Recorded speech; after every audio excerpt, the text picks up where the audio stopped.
Welcome to Genius Mentors. Indian polity की lecture series में फिर से आपका एक बार स्वागत है, जहां पे हम प्रीवियस कुछ लेक्चर्स में हमने पार्लियामेंट किया था। प्रीवियस 2-3 लेक्चर में हमने पार्लियामेंट कवर किया था। पार्लियामेंट हमने देखा था कहां पे आता है, तो पार्लियामेंट अगर आपको याद हो तो कौन से में था, यूनियन कहां थे, पार्ट 5 में हमने कहां से कहां तक देखा था। तो अगर आपको याद हो तो 79 से शुरू किया था और 122 तक हमने पार्लियामेंट को पढ़ने की कोशिश की थी, जो कि आपका पार्ट 5 का चैप्टर 2 हो जाता है। तो चैप्टर 1 कौन सा है, तो चैप्टर 1 भी हमने पढ़ा था उससे पहले।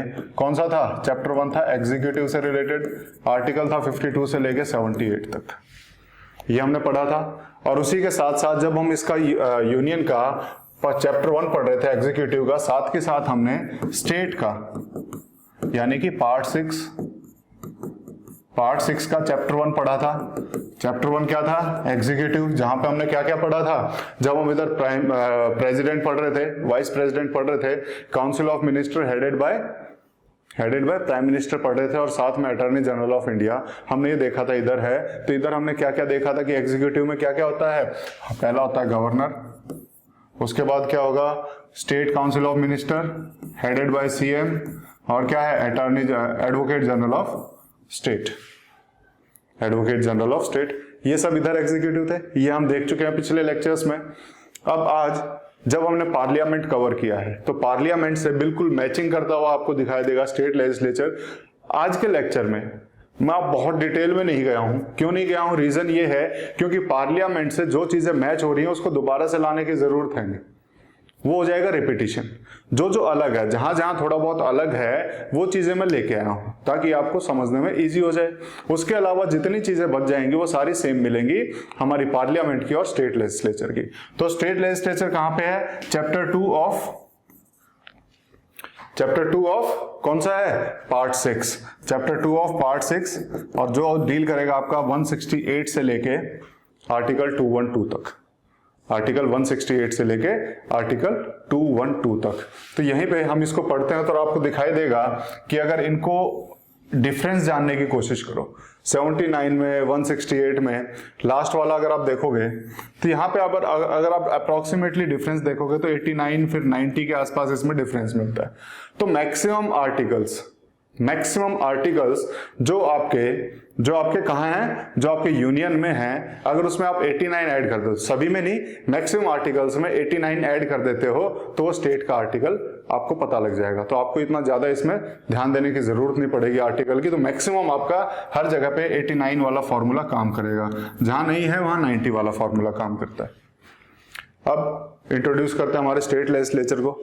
तो स्टेट लेजिस्लेचर क्या होता है, तो सबसे पहले हमने क्या देखा था, सबसे पहले हमने 79 देखा था। क्या देखा था कि पार्लियामेंट कंसिस्ट ऑफ प्रेसिडेंट के बाद राज्यसभा, और उसके बाद हमने देखा था कि लोकसभा। ऐसे ही जब स्टेट लेजिस्लेचर की बात करते हैं तो स्टेट लेजिस्लेचर में क्या आएगा, तो स्टेट लेजिस्लेचर के भी बेसिकली इसको 2 हिस्सों में देखते हैं। ऐसे स्टेट जहां पे सिर्फ एक हाउस है वहां पे सिर्फ 2 पार्ट होते हैं। स्टेट लेजिस्लेचर के जहां पे 2 हाउस है वहां तो 3 पार्ट हो जाएंगे, governor, legislative assembly, legislative council. इसके ऊपर स्टार मार्क कर लेना। क्यों कर लेना लेजिस्लेटिव काउंसिल के ऊपर स्टार मार्क, क्योंकि ये सभी स्टेट में नहीं है। तो कहां है, सिर्फ और सिर्फ 6 स्टेट में ये है। कौन से 6 स्टेट हैं, तो आपको पता लगेगा, आप इनको याद करने में ज्यादा दिक्कत नहीं आएगी। जो मैचिंग स्टेट है, यूपी से कौन सा है, बिहार मैच करता है, तो यूपी, बिहार, कर्नाटका, महाराष्ट्र, इनकी चलती है, बेलगांव के ऊपर लड़ाई चलती रहती है, कर्नाटका, महाराष्ट्र। उसके बाद आंध्र प्रदेश और तेलंगाना किससे अलग हुआ, आंध्र प्रदेश से, तो आंध्र प्रदेश और तेलंगाना। तो ये टोटल हम दिखाई देंगे कि टोटल 6 स्टेट ऐसे हैं जहां लेजिस्लेटिव काउंसिल है, बाकियों में नहीं है। जब नहीं है तो क्या हम कह सकते हैं कि मैंडेटरी है कॉन्स्टिट्यूशन के हिसाब से, तो आप बोलेंगे नहीं है, ठीक है। तो लेजिस्लेटिव काउंसिल मैंडेटरी नहीं है, ये कहीं हो कहीं नहीं हो, ये किसके ऊपर डिपेंड करेगा, स्टेट की इच्छा के ऊपर डिपेंड करेगा और पार्लियामेंट की मंजूरी के ऊपर डिपेंड करेगा। स्टेट की इच्छा होनी चाहिए और पार्लियामेंट की मंजूरी होनी चाहिए, ठीक है। ये चीजें हमेशा ध्यान रखना। अब इसमें ये चीजें पता लगी कि स्टेट लेजिस्लेचर के क्या क्या पार्ट होते हैं। तो 3 पार्ट हमने पढ़े, गवर्नर, लेजिस्लेटिव असेंबली, और जहां पे लेजिस्लेटिव काउंसिल है वहां लेजिस्लेटिव काउंसिल भी स्टेट लेजिस्लेचर का पार्ट माना जाएगा। क्लियर है इतनी चीजें? जहां नहीं है वहां सिर्फ 2 होंगे, तो यही चीज हमने यहां लिखी है। अब क्वेश्चन आता है लेजिस्लेटिव काउंसिल मैंडेटरी नहीं है तो इसको बनाना कैसे है, तो इसका क्वेश्चन आपको पता होना चाहिए। इसको बनाने के लिए क्या करना पड़ता है? बनाने के लिए अगर हम देखेंगे लेजिस्लेटिव काउंसिल, ये क्या नहीं है? मैंडेटरी नहीं है।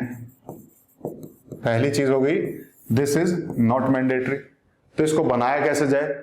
तो इसको बनाने के लिए समझते हैं कि बनाने के लिए क्या है, अब हर बार सारी पावर अगर यूनियन अपने पास रख ले तो स्टेट नाराज नहीं हो जाएंगे? बिल्कुल हो जाएंगे।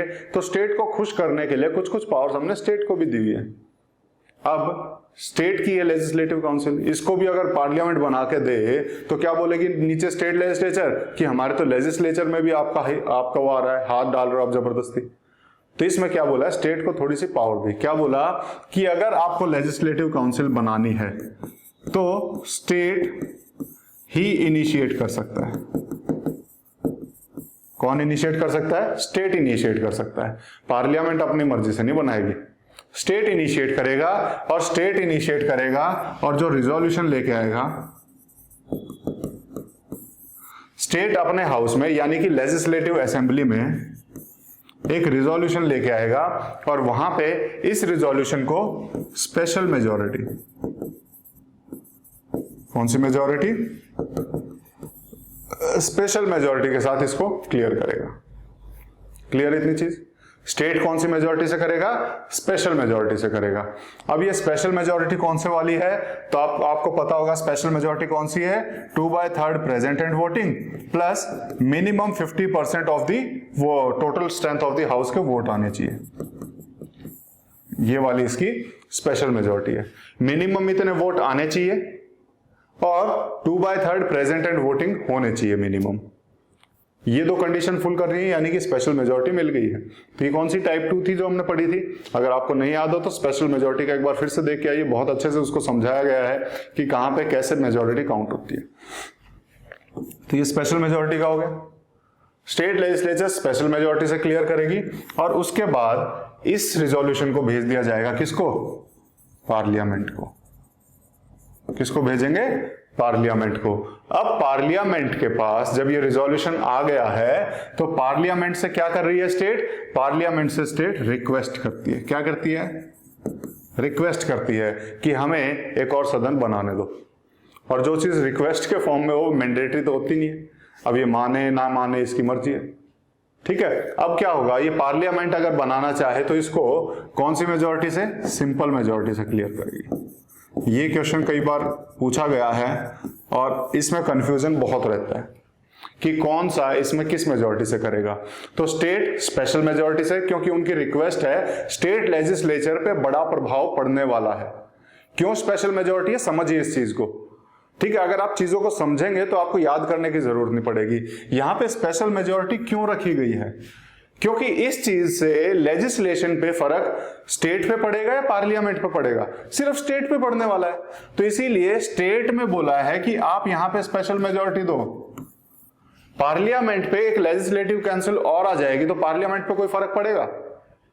अगर मैं क्वेश्चन पूछूं कि लेजिस्लेटिव काउंसिल में एक और बना देता हूं तो क्या उस चीज का पार्लियामेंट पे फर्क पड़ेगा? तो आप कहेंगे नहीं पड़ेगा। और जब फर्क पड़ेगा ही नहीं तो इसको क्यों स्पेशल मेजॉरिटी चाहिए? तो सिंपल मेजॉरिटी से करेगा।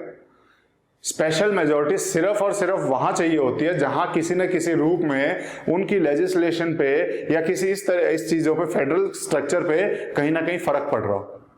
लेकिन एक लेजिस्लेटिव काउंसिल के क्रिएट होने से यूनियन पे क्या फर्क पड़ेगा? क्या कोई बता पाएगा इस चीज को? तो आप कहेंगे कि लेजिस्लेटिव काउंसिल तो स्टेट का पार्ट है, इससे यूनियन पे क्या फर्क पड़ने वाला है? जब स्टेट, लेकिन ध्यान रखना, इस लेजिस्लेटिव काउंसिल की वजह से स्टेट पे जरूर फर्क पड़ेगा। और जहां फर्क पड़ेगा वहां स्पेशल मेजॉरिटी, जहां फर्क नहीं पड़ेगा वहां पे सिंपल मेजॉरिटी रहेगी। क्लियर है इतनी चीजें? यही आपके दिमाग में होना चाहिए, याद करने की जरूरत नहीं है। बस इतना रखो कि फर्क कहां पड़ रहा है। जहां फर्क पड़ रहा है वहां स्पेशल मेजॉरिटी, जहां फर्क नहीं पड़ रहा है वहां सिंपल मेजॉरिटी। बहुत क्लियर है? बहुत क्लियर होना चाहिए। लॉजिक के साथ पढ़ो, चीजें क्लियर होती चली जाएंगी। उसके बाद ये तो वो प्रोसीजर जो दिया गया है। इसके आगे की भी थोड़ी सी कहानी है जो एग्जाम में पूछी नहीं जाती है, लेकिन आपकी इंफॉर्मेशन के लिए बता देते हैं कि जब ये पार्लियामेंट का मतलब है दोनों हाउस, ठीक है, और दोनों हाउस प्लस क्या हो जाएगा, प्रेसिडेंट। पार्लियामेंट का मतलब ये होता है जब ये पार्लियामेंट ने क्लियर कर दिया सिंपल मेजॉरिटी से, उसके बाद प्रेसिडेंट के पास है,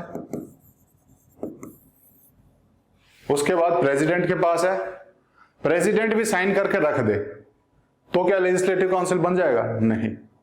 उसके बाद प्रेसिडेंट, ये जो अब मैं बात बता रहा हूं एग्जाम पर्पस से इंपॉर्टेंट नहीं, बस आपकी जानकारी के लिए इंपॉर्टेंट है कि जब तक प्रेसिडेंट नोटिफाई नहीं करेगा, यानी एक अलग से नोटिफिकेशन नहीं निकालेगा, इसने साइन करके रख दिया कोई बात नहीं, वो तो पास हो गया, बिल तो पास हो गया पार्लियामेंट से भी, क्या स्टेट लेजिस्लेटिव काउंसिल बना पाएगी, नहीं। जब तक नहीं बना पाएगी जब तक प्रेसिडेंट नोटिफाई ना करे, यानी कि नोटिफिकेशन ना निकाले इस चीज के लिए कि तुम बना सकते हो, बना लो। क्लियर है इतनी चीज? ये चीज आपको क्लियर होनी चाहिए, बहुत क्लियर होनी चाहिए। कहां तक? यहां तक, सिंपल मेजॉरिटी तक। उसके आगे की कहानी नहीं पता हो कोई फर्क नहीं पड़ता, वो बस आपकी नॉलेज के लिए मैंने बता दिया। इतनी चीजें क्लियर है? और यही चीज मैंने यहां लिखी है कि कॉन्स्टिट्यूशन में एबॉलिशन और creation of legislative council, abolition के लिए भी सेम तरीका है, अगर लेजिस्लेटिव काउंसिल को हटाना है तो स्पेशल मेजॉरिटी चाहिए होगी। कहां? स्टेट में, क्योंकि स्टेट पे फर्क पड़ेगा। और पार्लियामेंट पे क्या फर्क पड़ना है, वहां लेजिस्लेटिव काउंसिल बनाओ या मत बनाओ, कोई फर्क नहीं पड़ता पार्लियामेंट के किसी भी हिस्से पे, यूनियन के किसी भी हिस्से पे। जब फर्क पड़ नहीं रहा तो वहां क्यों स्पेशल मेजॉरिटी चाहिए? तो इसलिए पार्लियामेंट को क्या चाहिए? सिर्फ सिंपल मेजॉरिटी। इसीलिए इसको हम आर्टिकल 368 से बाहर रखते हैं। This act of parliament is not deemed as an amendment of the constitution. Legislative council का बनना और legislative council का टूटना अमेंडमेंट में नहीं आता, कॉन्स्टिट्यूशनल अमेंडमेंट में नहीं आता। क्यों नहीं आता? अगर ये कॉन्स्टिट्यूशनल अमेंडमेंट में आता तो इसकी शुरुआत कहां से होती? पार्लियामेंट से होती। कॉन्स्टिट्यूशनल अमेंडमेंट की शुरुआत कभी भी कहां से नहीं हो सकती है? हमेशा ध्यान रखना कि स्टेट से नहीं हो सकती। कॉन्स्टिट्यूशनल अमेंडमेंट की सिंगल राइट जो है वो किसके पास है? पार्लियामेंट के पास है। इतनी चीजें दिमाग में होनी चाहिए, ये बिल्कुल लॉजिक के साथ इसको सोच के चलो, आपके क्वेश्चंस ऐसे ही सॉल्व हो जाएंगे, आपको याद करने की जरूरत नहीं पड़ेगी। आगे चलते हैं, लेजिस्लेटिव असेंबली को पढ़ते हैं। 3 पार्ट देखे हमने, गवर्नर पढ़ चुके हैं, लेजिस्लेटिव असेंबली पढ़ेंगे, लेजिस्लेटिव काउंसिल 6 जगह पे है लेकिन पढ़ेंगे, उसका क्या फंक्शन होता है, कैसे कैसे काम करती है, कितनी स्ट्रेंथ होती है, सारी चीजें पढ़ेंगे एक एक करके। पहले लेजिस्लेटिव वो असेंबली को देखते हैं। सबसे पहली चीज कि स्ट्रेंथ कितनी होनी चाहिए, तो स्ट्रेंथ के मामले में अगर आप यहां देखोगे तो यहां पे डिफर कर रहा है। क्या डिफर कर रहा है? यहां पे स्ट्रेंथ को रखा गया है एज पर पॉपुलेशन। हर जगह पे जहां पे भी अगर हम कहें वोटिंग इन्वॉल्व है, वहां as per population strength decide की जाती है। चाहे आप लेजिस्लेटिव असेंबली ले लो, चाहे आप लोकसभा ले लो, चाहे राज्यसभा ले लो, तीनों जगह पे एज पर पॉपुलेशन है। क्लियर है इतनी चीजें? अब इतनी चीज आपको पता होगी कहां से, ये स्ट्रेंथ जो है बेसिकली, ये स्ट्रेंथ कहां लिखी गई है? कॉन्स्टिट्यूशन में लिख दिया कि मिनिमम इतनी स्ट्रेंथ होनी चाहिए, मैक्सिमम इतनी स्ट्रेंथ होनी चाहिए। हमने डिफाइन कर दिया कि मिनिमम स्ट्रेंथ 60, मैक्सिमम 500। ऐसा नहीं है पॉपुलेशन बिल्कुल कम है तो आप 10 ही लोगे वहां पे, नहीं, मिनिमम स्ट्रेंथ 60 की होनी चाहिए। क्लियर है? मैक्सिमम 500 की होनी चाहिए। अब वो डिपेंड करेगा डिलिमिटेशन कमीशन पे। किस पे? डिलिमिटेशन कमीशन पे, कि वो वहां की स्ट्रेंथ कितनी करता है, और उसके बाद फाइनली इसकी स्ट्रेंथ डिसाइड की जाती है। किसके द्वारा? पार्लियामेंट के द्वारा। ठीक है, कॉन्स्टिट्यूशन में मिनिमम मैक्सिमम बताया, फिर बाद में स्ट्रेंथ पार्लियामेंट डिसाइड करेगा by the way of delimitation commission, और पॉपुलेशन के हिसाब से इसकी स्ट्रेंथ डिसाइड की जाती है। 60 से लेके 500 तक इसकी वो होती है, मिनिमम 60 होनी चाहिए, मैक्सिमम 500। कुछ एक्सेप्शन है, जहां पे पॉपुलेशन बिल्कुल ही लो है वहां पे आप 60 मंत्री बैठाओगे, फायदा क्या है? तो इसीलिए कुछ एक एक्सेप्शन रखे गए हैं। वो एक्सेप्शन क्या है वो देखते हैं कि अरुणाचल प्रदेश, सिक्किम और गोवा, इनमें बोला गया है कि आपकी मिनिमम स्ट्रेंथ कितनी हो सकती है? 30। यहां पे 30 की स्ट्रेंथ की गई है। ये है मिनिमम पॉपुलेशन वाले। उसके बाद अगला चलते हैं मिजोरम। मिजोरम में 40 और नागालैंड में 46। नागालैंड में 46। मेथड ऑफ इलेक्शन क्या होता है? क्लियर है इतनी चीजें? मेथड ऑफ इलेक्शन क्या होता है? तो मेथड ऑफ इलेक्शन अगर आप देखेंगे generally most of the time क्या होता है? इनका होता है डायरेक्ट इलेक्शन। क्या होगा? Direct election. लेजिस्लेटिव असेंबली में डायरेक्ट इलेक्शन होगा। एक दो एक्सेप्शन है। क्या एक्सेप्शन है? कि सिक्किम में और नागालैंड में, सिक्किम में और नागालैंड में कुछ एक मेंबर्स, सारे नहीं, कुछ मेंबर्स को इनडायरेक्टली भी इलेक्ट किया जाता है। कैसे? इनडायरेक्टली भी इलेक्ट किया जाता है। कहां पे? सिक्किम और नागालैंड में। अदरवाइज इन जनरल इसको हम बोलते हैं कि डायरेक्ट इलेक्शन होता है। ठीक है, क्वेश्चन इस टाइप से पूछा नहीं जाएगा, लेकिन पूछा भी जाता है आपका डायरेक्ट इलेक्शन लगाना है। एक्सेप्शन में पूछा जाए तो आपको ये दो स्टेट याद होने चाहिए। सिक्किम और नागालैंड में कुछ सीटें ऐसी हैं जहां पे इनडायरेक्टली भी कुछ सीटों के लिए होता है। क्लियर? अब मेरा एक क्वेश्चन है, लोकसभा के इलेक्शन को क्या बोलते हैं और लेजिस्लेटिव असेंबली के इलेक्शन को क्या बोलते हैं? इनके नाम क्या है तो दोनों इलेक्शन ही, लेकिन इसको बोलते हैं हम जनरल इलेक्शन। ठीक है, जनरल इलेक्शन, और इसको बोला जाता है प्रोविंशियल इलेक्शन हमेशा, या स्टेट इलेक्शन भी हम बोल देते हैं। ध्यान रखना, जब भी जनरल इलेक्शन नाम आए तो वो हमेशा एमपीज के लिए हो रहा होता है, लोकसभा के लिए होता है। अदरवाइज जो दूसरा इलेक्शन हम कहेंगे कि वो लेजिस्लेटिव असेंबली के लिए होता है, जिसको हम बोलते हैं प्रोविंशियल इलेक्शन। ये चीजें पता होनी चाहिए। अब सारे मेंबर कैसे होते हैं? सारे मेंबर डायरेक्टली इलेक्टेड होते हैं। पहले एक एक्सेप्शन होता था कि पहले एक मेंबर को नॉमिनेट किया जाता था गवर्नर के द्वारा। जैसे लोकसभा में 2 मेंबर नॉमिनेट किए जाते थे, किसके द्वारा? प्रेसिडेंट के द्वारा। कौन से? Anglo Indian. किए जाते थे? आप बोलेंगे बिल्कुल किए जाते थे, लेकिन अब ना तो लोकसभा में किए जाते हैं, ना कहां किए जाते हैं, ना स्टेट में किए जाते हैं। कब अमेंड हुआ? 2020 में। कब अमेंड हुआ? 2020 में। कौन सा अमेंडमेंट एक्ट है? 104th constitutional amendment act 104।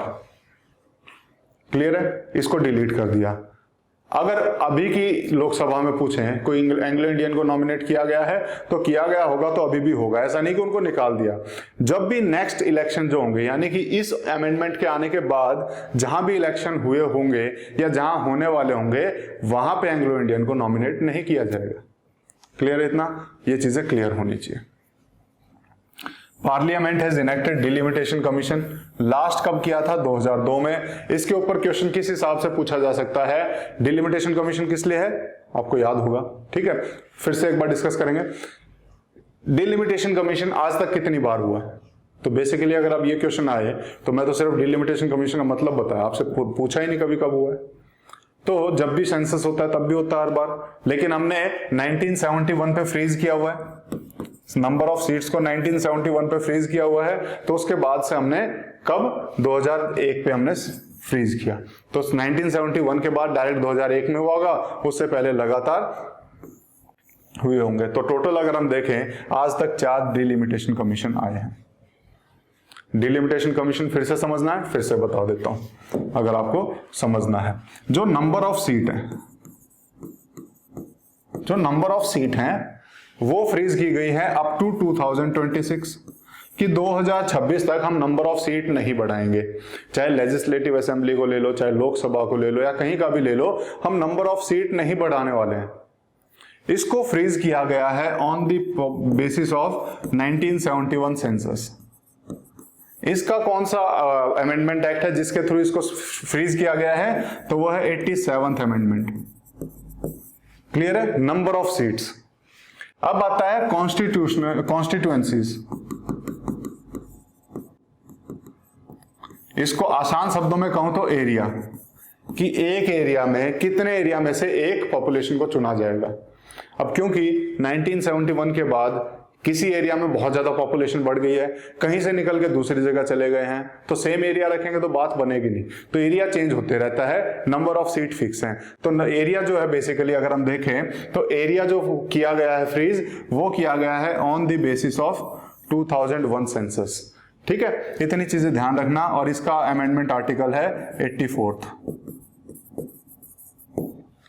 Number of seat 2026 तक, 1971 के सेंसस के हिसाब से 87th अमेंडमेंट एक्ट। यहां पे देखें कॉन्स्टिट्यूएंसीज यानी कि एरिया किया गया है 2001 के सेंसस के हिसाब से 84th कॉन्स्टिट्यूशनल अमेंडमेंट एक्ट। ये चीजें क्लियर होनी चाहिए। और इसी की बात यहां पे भी कर रहा है कि लास्ट जो है 2002 में हुआ था, जिसके हिसाब से हमने सीटों का बंटवारा किया था विद इन स्टेट। रिजर्वेशन टू SC ST, अब ये जो 104 आया था ना जिसमें एंग्लो इंडियन को मना कर दिया, उसमें एक और केस था। क्या था कि SC STs को भी हमें रिवाइज करना था कि उन्हें हम एक्सटेंड करना चाहते हैं SC ST की मतलब रिजर्वेशन वाली सीट्स को या नहीं। यहां पे जो SC ST की यानी रिजर्व्ड सीट थी पूरे देश में लेजिस्लेटिव असेंबली के लिए या फिर लोकसभा के लिए जितनी भी रिजर्व्ड सीट थी, उन रिजर्व्ड सीट को एक्सटेंड कर दिया गया है 2030 तक। क्लियर है, इनको किया गया 2030 तक एक्सटेंड। अब टर्म की बारी आती है।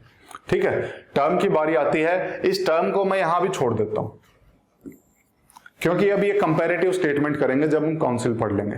ठीक है, उसके बाद एक कंपैरेटिव स्टेटमेंट करेंगे ताकि आपको सारी चीजें ध्यान रहे। अभी के लिए ध्यान रखो कि 5 साल का इसका टर्म होता है। क्या होता है? 5 साल का टर्म होता है। इतनी चीजें ध्यान रखो। क्वालिफिकेशन कितनी होनी चाहिए? दोनों की क्वालिफिकेशन है, असेंबली की भी काउंसिल की भी। तो दोनों की क्वालिफिकेशन एक बार देख लेते हैं। कॉमन है जो वहां पे थी। कहां पे? लोकसभा और राज्यसभा सेम है, बिल्कुल सेम, कोई डिफरेंस नहीं है। सिटीजन होना चाहिए। अगर लेजिस्लेटिव असेंबली के लिए तो 25 साल होनी चाहिए, काउंसिल के लिए 30 साल होनी चाहिए। जब भी इलेक्शन का फॉर्म भरना है उससे पहले आपको एक ओथ लेनी पड़ेगी इलेक्शन कमीशन के द्वारा अपॉइंट किए गए किसी ऑफिसर के सामने। ठीक है, वो ओथ लेनी पड़ेगी तभी आप एलिजिबल हो इलेक्शन लड़ने के लिए। पहली चीज होगी। उसके अलावा कुछ क्वालिफिकेशन ऐसी भी हैं जो RPA एक्ट में दी गई है, RPA एक्ट में भी दी गई है। ठीक है, क्या क्वालिफिकेशन है? To be elected to legislative assembly और legislative council then must be an elector for an assembly constituency in concern state. Lok Sabha में क्या था कि पूरे इंडिया में कहीं का भी वोटर हो सकता है, लेकिन अगर आपको लेजिस्लेटिव असेंबली के लिए कंटेस्ट करना है इलेक्शन तो आपको उसी स्टेट का वोटर होना जरूरी है। डिफरेंस समझ में आया लोकसभा और इसमें? यहां पे उसी स्टेट का वोटर होना जरूरी है। लेकिन जब काउंसिल की बात आती है, लेजिस्लेटिव काउंसिल की बात आती है, तो सिर्फ वोटर होने से काम नहीं चलेगा, आपको उस स्टेट का रेजिडेंट होना भी जरूरी है। क्लियर है? सिर्फ वोटर होने से काम नहीं चलेगा, आपको उस स्टेट का रेजिडेंट होना भी जरूरी है अगर आपको लेजिस्लेटिव काउंसिल के लिए लड़ना है तो। इसका वोटर होने के लिए भी रेजिडेंट की रिक्वायरमेंट होती है। ठीक है, वो भी हम देखेंगे। क्वेश्चन ऑफ डिस्क्वालिफिकेशन, तो डिस्क्वालिफिकेशन के जो क्वेश्चंस हैं, डिस्क्वालिफिकेशन के जितने क्राइटेरिया पार्लियामेंट में पढ़े थे वो सारे यहां अप्लाई होते हैं। क्लियर है? ध्यान रखना, जो भी पार्लियामेंट में डिस्क्वालिफिकेशन पड़ी थी वो सारे यहां रहेंगे। तो मैंने सारे नहीं लिखे हैं, यहां पे सिर्फ क्या लिखा है, वही कि जो भी डिस्क्वालिफिकेशन है उसके ऊपर डिसीजन वहां प्रेसिडेंट का फाइनल होता था, यहाँ गवर्नर का फाइनल होता है। ठीक है, लेकिन जब भी गवर्नर डिस्क्वालिफिकेशन से रिलेटेड कोई भी डिसीजन देगा उससे पहले उसे इलेक्शन कमीशन ऑफ इंडिया का ओपिनियन लेना पड़ेगा, जैसे वहां पे प्रेसिडेंट को इलेक्शन कमीशन ऑफ इंडिया से ओपिनियन लेना था। ठीक है, तो यहां पे भी सेम है।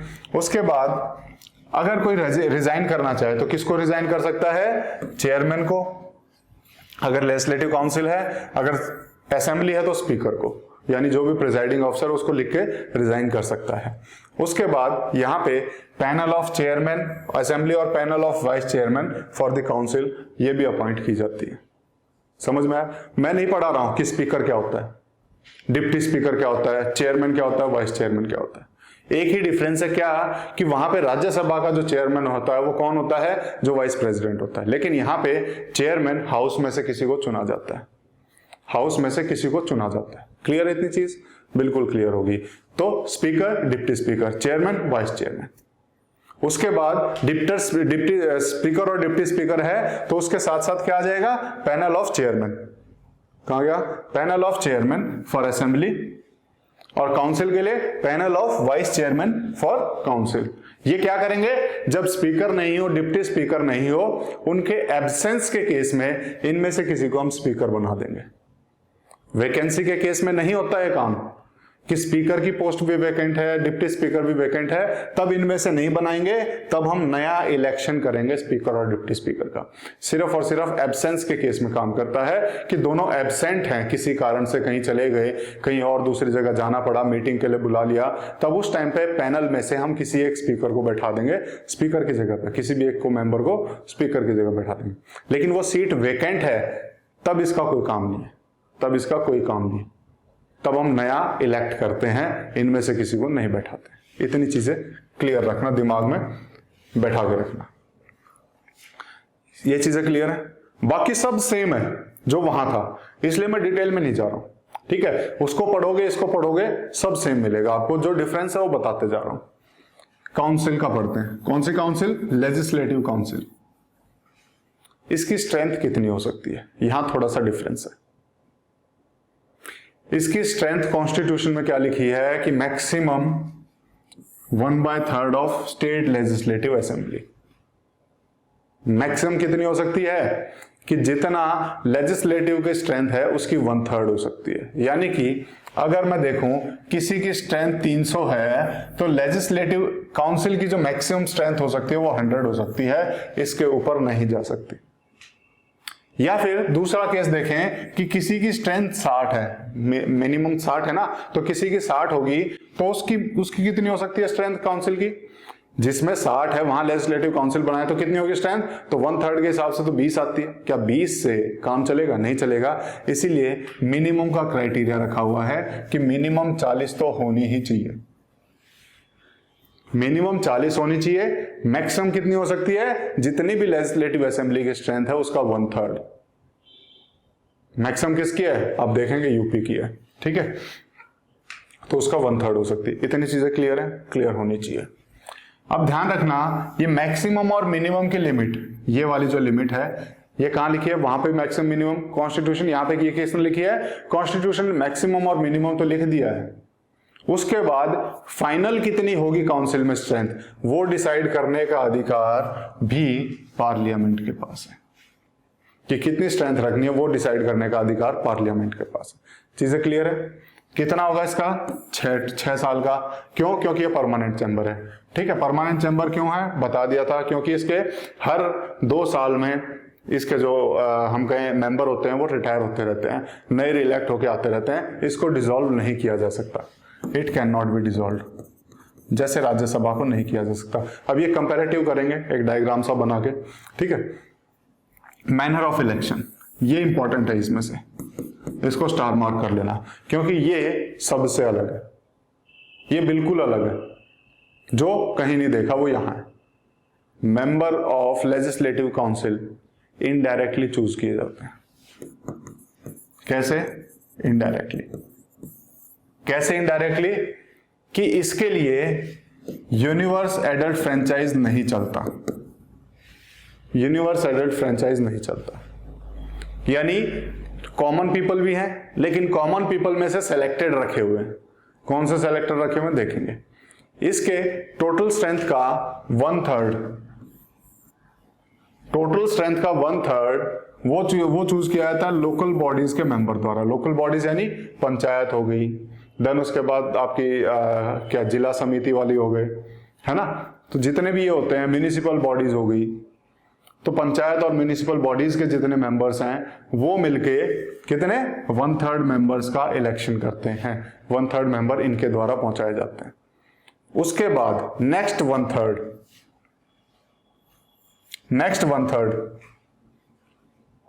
ये भी हमारे द्वारा, ये भी हमने इलेक्ट किए हुए हैं लोकल बॉडीज में, तो उन्होंने पहुंचाए। हमने कुछ और इलेक्ट किए होते हैं, कहां पे, एमएलएज, तो बाकी के जो 1/3 हैं वो एमएलएज इलेक्ट करके पहुंचाते हैं। बाकी के 1/3 जो एमएलए इलेक्ट करके पहुंचाते हैं। हमारे द्वारा इलेक्ट किए हुए क्या क्या होते हैं, एक तो पंचायती राज अर्बन लोकल बॉडीज वाले, ये हमने इलेक्ट किए होते हैं, तो हमारे द्वारा इलेक्ट किए गए लोग ही इनको इलेक्ट करते हैं, 1/3 यहाँ पे और 1/3 यहाँ पे। उसके अलावा कुछ डायरेक्टली लोगों के द्वारा भी किए जाते हैं। कैसे कि 1/12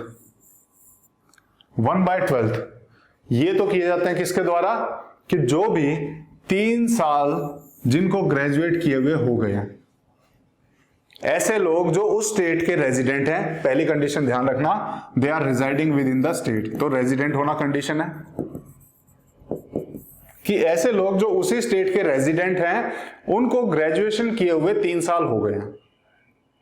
स्टेट के रेजिडेंट प्लस ग्रेजुएशन किए हुए 3 साल हो गए हैं पहले लोग, वो क्लियर है, तो वो कितना करेंगे 1/12। उसके अलावा 1/12 नेक्स्ट 1/12 ये कौन इलेक्ट करेगा, तो ये वो लोग हैं जो उसी स्टेट के रेजिडेंट हैं, ठीक है, स्टेट के रेजिडेंट हैं और पढ़ाते हुए एज ए टीचर उन्हें 3 साल हो गए, पढ़ाते हुए उन्हें 3 साल हो गए। पहले वो लोग जिन्हें ग्रेजुएशन किए हुए 3 साल हो गए, दूसरे वो लोग जिन्हें पढ़ाते हुए 3 साल हो गए या उससे ज्यादा हो गए। इसमें एक कंडीशन है, क्या है, जो पढ़ा रहे हैं वो कम से कम सेकेंडरी क्लास से ऊपर पढ़ा रहे हो, not lower than the secondary school, यानी कि 10वीं से नीचे वाले नहीं करेंगे, 10वीं से ऊपर वाले जो भी पढ़ा रहे हैं वो इलेक्ट करेंगे। क्लियर है, ये क्लियर है। उसके अलावा जितने बच गए, इसके अलावा जितने बच गए तो देखेंगे कि ये टोटल कितने हो गए हैं, इनको ऐड करोगे तो अराउंड 5/6 आ जाएगा। 5/6 के अलावा कितने बचे, 1/6 बचे, तो ये जो 1/6 बचेंगे, सिंपल मैथ है, आप इनको ऐड कर सकते हो, पता लग जाएगा, 1 में से माइनस करना, 1/6 बचेगा। तो 1/6 जो बच गए, ये 1/6 नॉमिनेट किए जाते हैं गवर्नर के द्वारा। किसके द्वारा, गवर्नर के द्वारा नॉमिनेट किए जाते हैं। जैसे राज्यसभा में 12 मेंबर किए जाते हैं, राज्यसभा में जो 12 मेंबर नॉमिनेट किए जाते हैं वो 4 कंडीशंस पे, 4 लोग होने चाहिए। कौन से, लास्ट क्या क्या था कि special knowledge in literature, art, science और सोशल सर्विस। लेकिन गवर्नर हम देख रहे हैं कि क्लास वाले पढ़ा रहे हैं, जो ऑलरेडी जो क्लास में पढ़ाते हैं, तो यहां क्लास है, यहां क्या है, क्लास, वहां लास्ट था, यहां क्लास है। 4 तो कंडीशन वही है, एक कंडीशन और ऐड हो गई है। क्यों, कौन सी ऐड हुई है, कोऑपरेटिव सोसाइटी।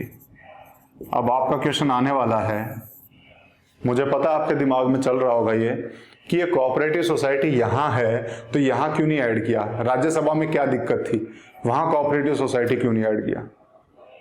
तो आपको मैं बताऊं कि कोऑपरेटिव सोसाइटी स्टेट लिस्ट के अंदर आता है। किसके अंदर, स्टेट लिस्ट के अंदर आता है, तो इसीलिए स्टेट वालों ने इंक्लूड कर लिया इसे, यूनियन वालों ने नहीं किया। ठीक है, क्लियर है, इतनी चीजें होनी चाहिए, इतनी क्लियर।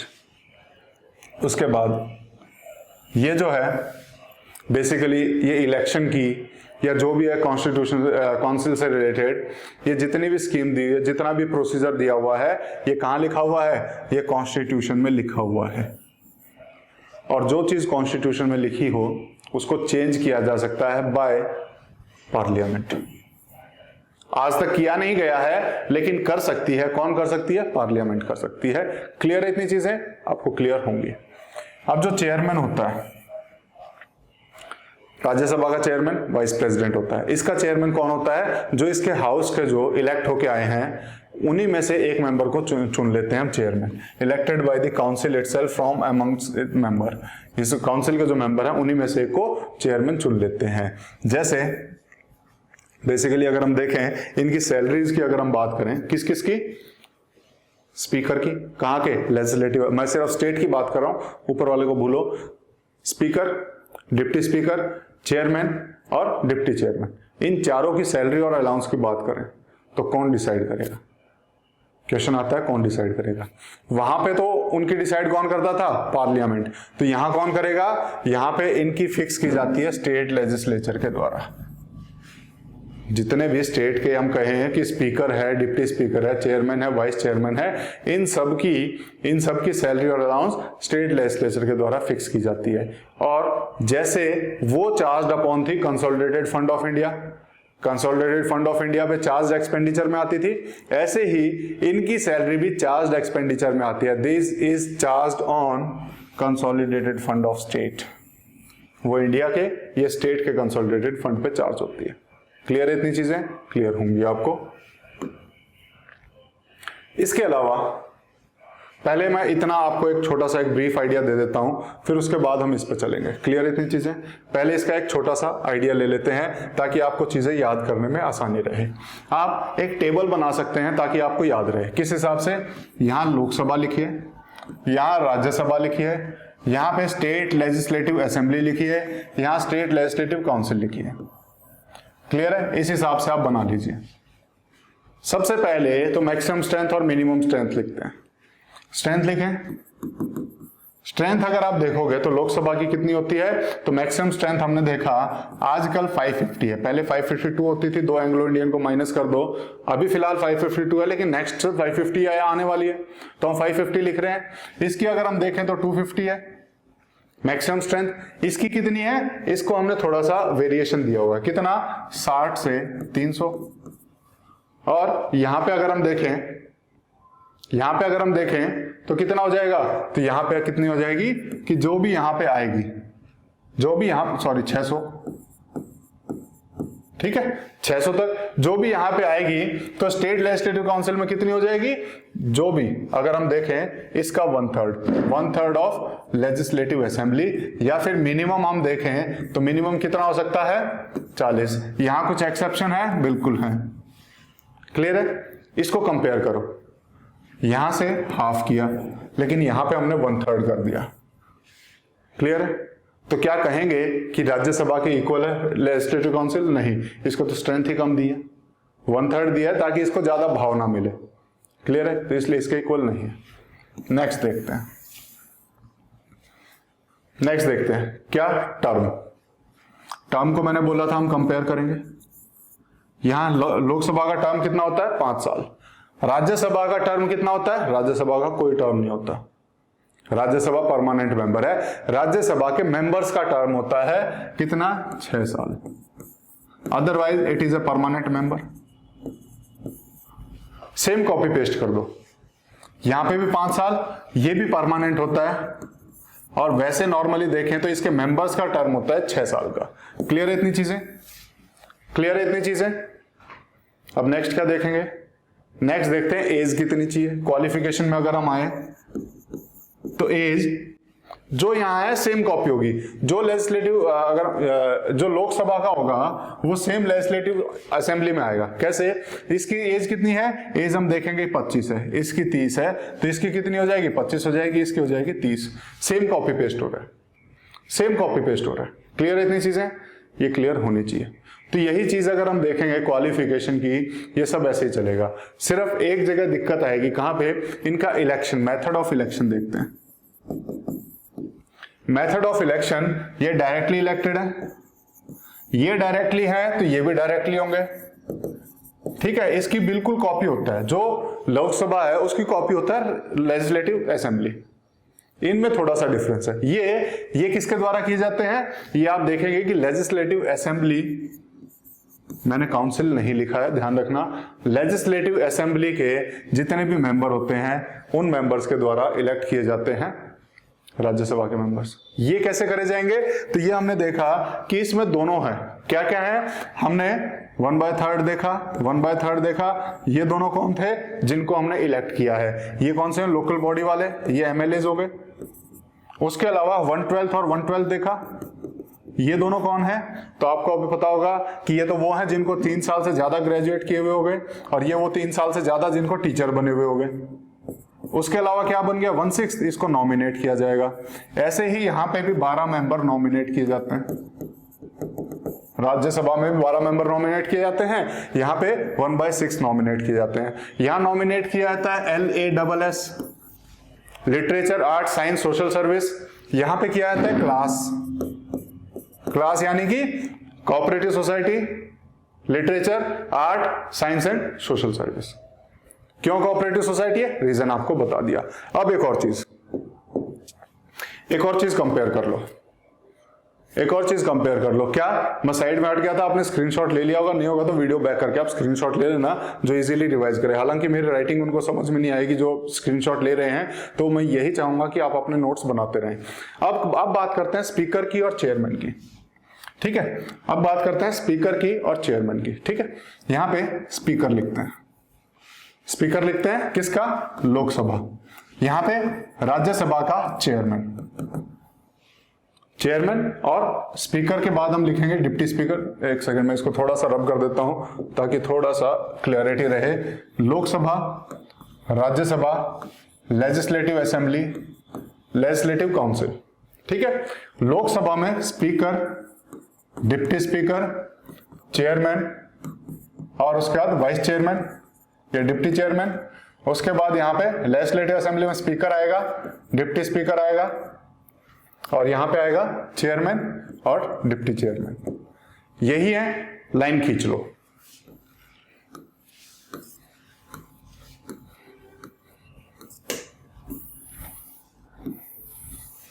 क्लियर है? इतनी लाइन इसमें खींच लेना। अब सबसे पहला तो हम देखेंगे कि वो उस सदन का मेंबर है या नहीं।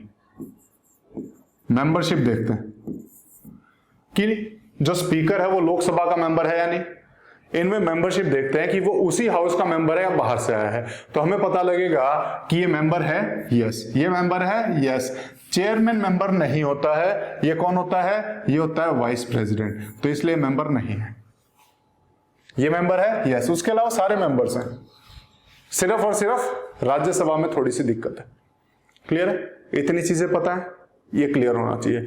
तो जब मेंबर ऐसे बन रहे हैं तो इनके रिमूवल का भी कोई प्रोसीजर होना चाहिए। तो रिमूवल के प्रोसीजर को देखते हैं। क्या देखते हैं? रिमूवल के प्रोसीजर को, रिमूवल के प्रोसीजर को। तो रिमूवल के प्रोसीजर में अगर हम देखेंगे तो यहां पे इसको कौन रिमूव कर सकता है? तो इसी के मेंबर कर सकते हैं। कैसे? जब भी प्रेजाइडिंग ऑफिसर का रिमूवल होता है वो हमेशा इफेक्टिव मेजॉरिटी के साथ होता है। कौन सी? Effective majority. इफेक्टिव मेजॉरिटी का मतलब क्या होता है कि इफेक्टिव स्ट्रेंथ की मेजॉरिटी। इफेक्टिव स्ट्रेंथ क्या है कि टोटल स्ट्रेंथ में से वैकेंसीज माइनस कर दो। वैकेंसी किस किस कंडीशन में क्रिएट होती है? वैकेंसी क्रिएट होने के 3 ही कंडीशन है। क्या क्या है? वैकेंसी की 3 कंडीशन जो लिखना चाहे लिख सकता है। Death, resignation, disqualification. डेथ की वजह से हो सकती है कि कोई निपट लिया है तो वो सीट खाली हो गई है, दोबारा तो आएगा नहीं ना। किसी ने रिजाइन कर दिया है तो रिजाइन करने के बाद ऐसा तो नहीं वो गलती हो गई थी, कल रिजाइन करा आज दोबारा चलता हूं, ऐसा होगा? नहीं होगा। तो रिजाइन में भी सीट वैकेंट हो जाएगी। उसके बाद किसी को डिस्क्वालीफाई कर दिया जाए तो भी वो सीट खाली हो जाती है। तो वैकेंसी की 3 कंडीशन है। इन 3 कंडीशन की वजह से अगर कोई सीट खाली है तो टोटल स्ट्रेंथ में से हम वैकेंसी को माइनस करेंगे जो इनकी वजह से खाली है, हमारी आ जाएगी इफेक्टिव स्ट्रेंथ। और इस इफेक्टिव स्ट्रेंथ की टोटल मेजॉरिटी होनी चाहिए इसको रिमूव करने के लिए। अगर स्पीकर को रिमूव करना है, इफेक्टिव स्ट्रेंथ कौन सी? लोकसभा की, उसकी मेजॉरिटी चाहिए, हो जाएगा। Clear? Deputy speaker same procedure, बिल्कुल सेम। राज्यसभा चेयरमैन पे अभी नहीं आ रहा हूं, क्यों? क्योंकि ये इसका मेंबर नहीं है, ये इसका मेंबर नहीं है, इसलिए इसका थोड़ा सा अलग है। जो जो मेंबर है उसकी बात बता रहा हूं। मेंबर है और प्रेजाइडिंग ऑफिसर है, तो वो क्या होगा? इसका भी सेम होगा, इसका भी सेम होगा, इसका भी सेम होगा, इसका भी, क्योंकि सारे मेंबर हैं, सब इफेक्टिव मेजॉरिटी से हटाए जाएंगे क्योंकि ये मेंबर नहीं है। और इसका इलेक्शन भी सिर्फ और सिर्फ, क्योंकि इससे पहले मुझे इलेक्शन बताना चाहिए था, मैंने बताया नहीं है। इलेक्शन इसका कौन करेगा? इसी के मेंबर करेंगे, इसी के करेंगे, इसके करेंगे, इसके करेंगे, इसके करेंगे, इसके करेंगे। इसका इलेक्शन किया जाता है दोनों के द्वारा, लोकसभा के द्वारा प्लस राज्यसभा के द्वारा। इलेक्शन कौन करेगा? लोकसभा और राज्यसभा। जब इन दोनों के द्वारा इलेक्शन किया जा रहा है तो अकेला राज्यसभा कैसे हटा सकता है? अकेला राज्यसभा कैसे हटा सकता है? इसीलिए इसको हटाने के लिए, राज्यसभा के चेयरमैन को हटाने के लिए आपको इफेक्टिव मेजॉरिटी चाहिए। इफेक्टिव मेजॉरिटी चाहिए कहां की? राज्यसभा की, क्योंकि राज्यसभा का प्रिजाइडिंग ऑफिसर है वो। जहां का प्रिजाइडिंग ऑफिसर होगा वहां इफेक्टिव मेजॉरिटी चाहिए। उसके बाद हमें लोकसभा से भी परमिशन लेनी पड़ेगी, और लोकसभा कैसे? सिंपल मेजॉरिटी से क्लियर कर देगा। राज्यसभा में इफेक्टिव, लोकसभा में सिंपल मेजॉरिटी, क्योंकि वहां का प्रिजाइडिंग ऑफिसर नहीं है ये। क्लियर है? इतनी चीजें बिल्कुल क्लियर होनी चाहिए। ये इसी हाउस से रिमूव किया जा सकता है, दूसरे हाउस में जाने की जरूरत नहीं है। इसको भी वहीं कर सकते हैं, इसको भी कर सकते हैं, सबको कर सकते हैं सिवाय एक राज्यसभा के चेयरमैन को, क्योंकि वो एक्स ऑफिशियो होता है। ठीक है, एक्स ऑफिशियो होता है, वो वाइस प्रेसिडेंट है इसलिए चेयरमैन है। उसको इलेक्ट किसने किया? दोनों ने मिलकर किया है। तो अकेला हाउस कैसे हटा सकता है? लॉजिक बनता है? बिल्कुल बनता है। क्लियर है? तो यहां पे दोनों हाउस इन्वॉल्व होंगे इसको हटाने के लिए, बाकी सब अकेला हाउस हटा सकता है। इसको रिमूवल के लिए लोकसभा के बाद राज्यसभा भेजने की जरूरत नहीं है, लेकिन वाइस प्रेसिडेंट को यानी कि चेयरमैन ऑफ राज्यसभा को आपको हटाना है तो इफेक्टिव मेजॉरिटी आपको राज्यसभा से लेनी पड़ेगी। उसके बाद सिंपल मेजॉरिटी लोकसभा की भी चाहिए। क्यों चाहिए? रीजन बता चुका हूं। क्लियर है इतनी चीजें? अब आगे चलते हैं। हमने देख लिया क्या क्या डिफरेंस था दोनों में, बिल्कुल देख लिया होगा। ठीक है, कंपेयर करते चलो। प्रेसिडेंट के 35 साल, गवर्नर 35 साल। ठीक है, इस हिसाब से कंपेयर करते चलोगे, आपके लिए इजी हो जाएगा, बिल्कुल इजी हो जाएगा, आपको सोचने की जरूरत नहीं पड़ेगी कहीं पे भी। ठीक है, जैसे लोकसभा 25 साल, यहां पे लेजिस्लेटिव असेंबली 25 साल, मैच करते हुए चलेगा सारा। अब कुछ और प्रोविजन देख लेते हैं। सबसे पहले लैप्स ऑफ बिल। बिल कब कब लैप्स करेगा? जैसे लोकसभा में होता है, यानी जैसा पार्लियामेंट में होता है, सेम है। अगर कोई भी बिल, सिंपल लॉजिक बता रहा हूं, ज्यादा सोचने की जरूरत नहीं है, अगर कोई भी बिल गवर्नर तक पहुंच गया है तो वो लैप्स नहीं होगा, तो वो खत्म नहीं होगा। उसके अलावा अगर वो सिर्फ हाउस तक लिमिटेड है तो वो लैप्स हो जाएगा, क्लियर है? एक कंडीशन ध्यान रखना। क्या कंडीशन ध्यान रखना? कि डिसॉल्व सिर्फ लेजिस्लेटिव असेंबली को कर रहे हैं, तो इसी के डिसॉल्यूशन पे कब लैप्स हो रहा है ये कंडीशन बताई जा रही है। क्या मैंने बताया? कि अगर गवर्नर तक पहुंच गया है तो लैप्स नहीं होगा। क्लियर है? सिंपल लॉजिक है, ज्यादा नहीं सोचना इसमें। दूसरी एक कंडीशन ध्यान रखना कि जहां पे दो हाउस है, जैसे लेजिस्लेटिव काउंसिल है, लेजिस्लेटिव असेंबली है, दिमाग लगाना, लॉजिक लगाना। यहां पे भी मैंने जब पार्लियामेंट बता रहा था तब भी सेम बताया था कि अगर लेजिस्लेटिव काउंसिल में कोई बिल है, लेजिस्लेटिव काउंसिल में कोई बिल है, अभी तक इन्होंने किसने इनिशिएट किया है? लेजिस्लेटिव काउंसिल ने ही इनिशिएट किया है। अभी तक ये यहां पहुंचा नहीं है, लेजिस्लेटिव असेंबली के पास पहुंचा नहीं है, और लेजिस्लेटिव असेंबली डिसॉल्व हो जाती है, उसके बाद दोबारा आएगी, तो क्या ये लैप्स होगा? इसका लैप्स होने का कोई तुक ही नहीं बनता है। इसका लैप्स होने का कोई तुक नहीं बनता है। क्या बनता है आप बताएंगे इसको? इसका लैप्स होने का क्या तुक बनता है? कोई तुक बना ही नहीं।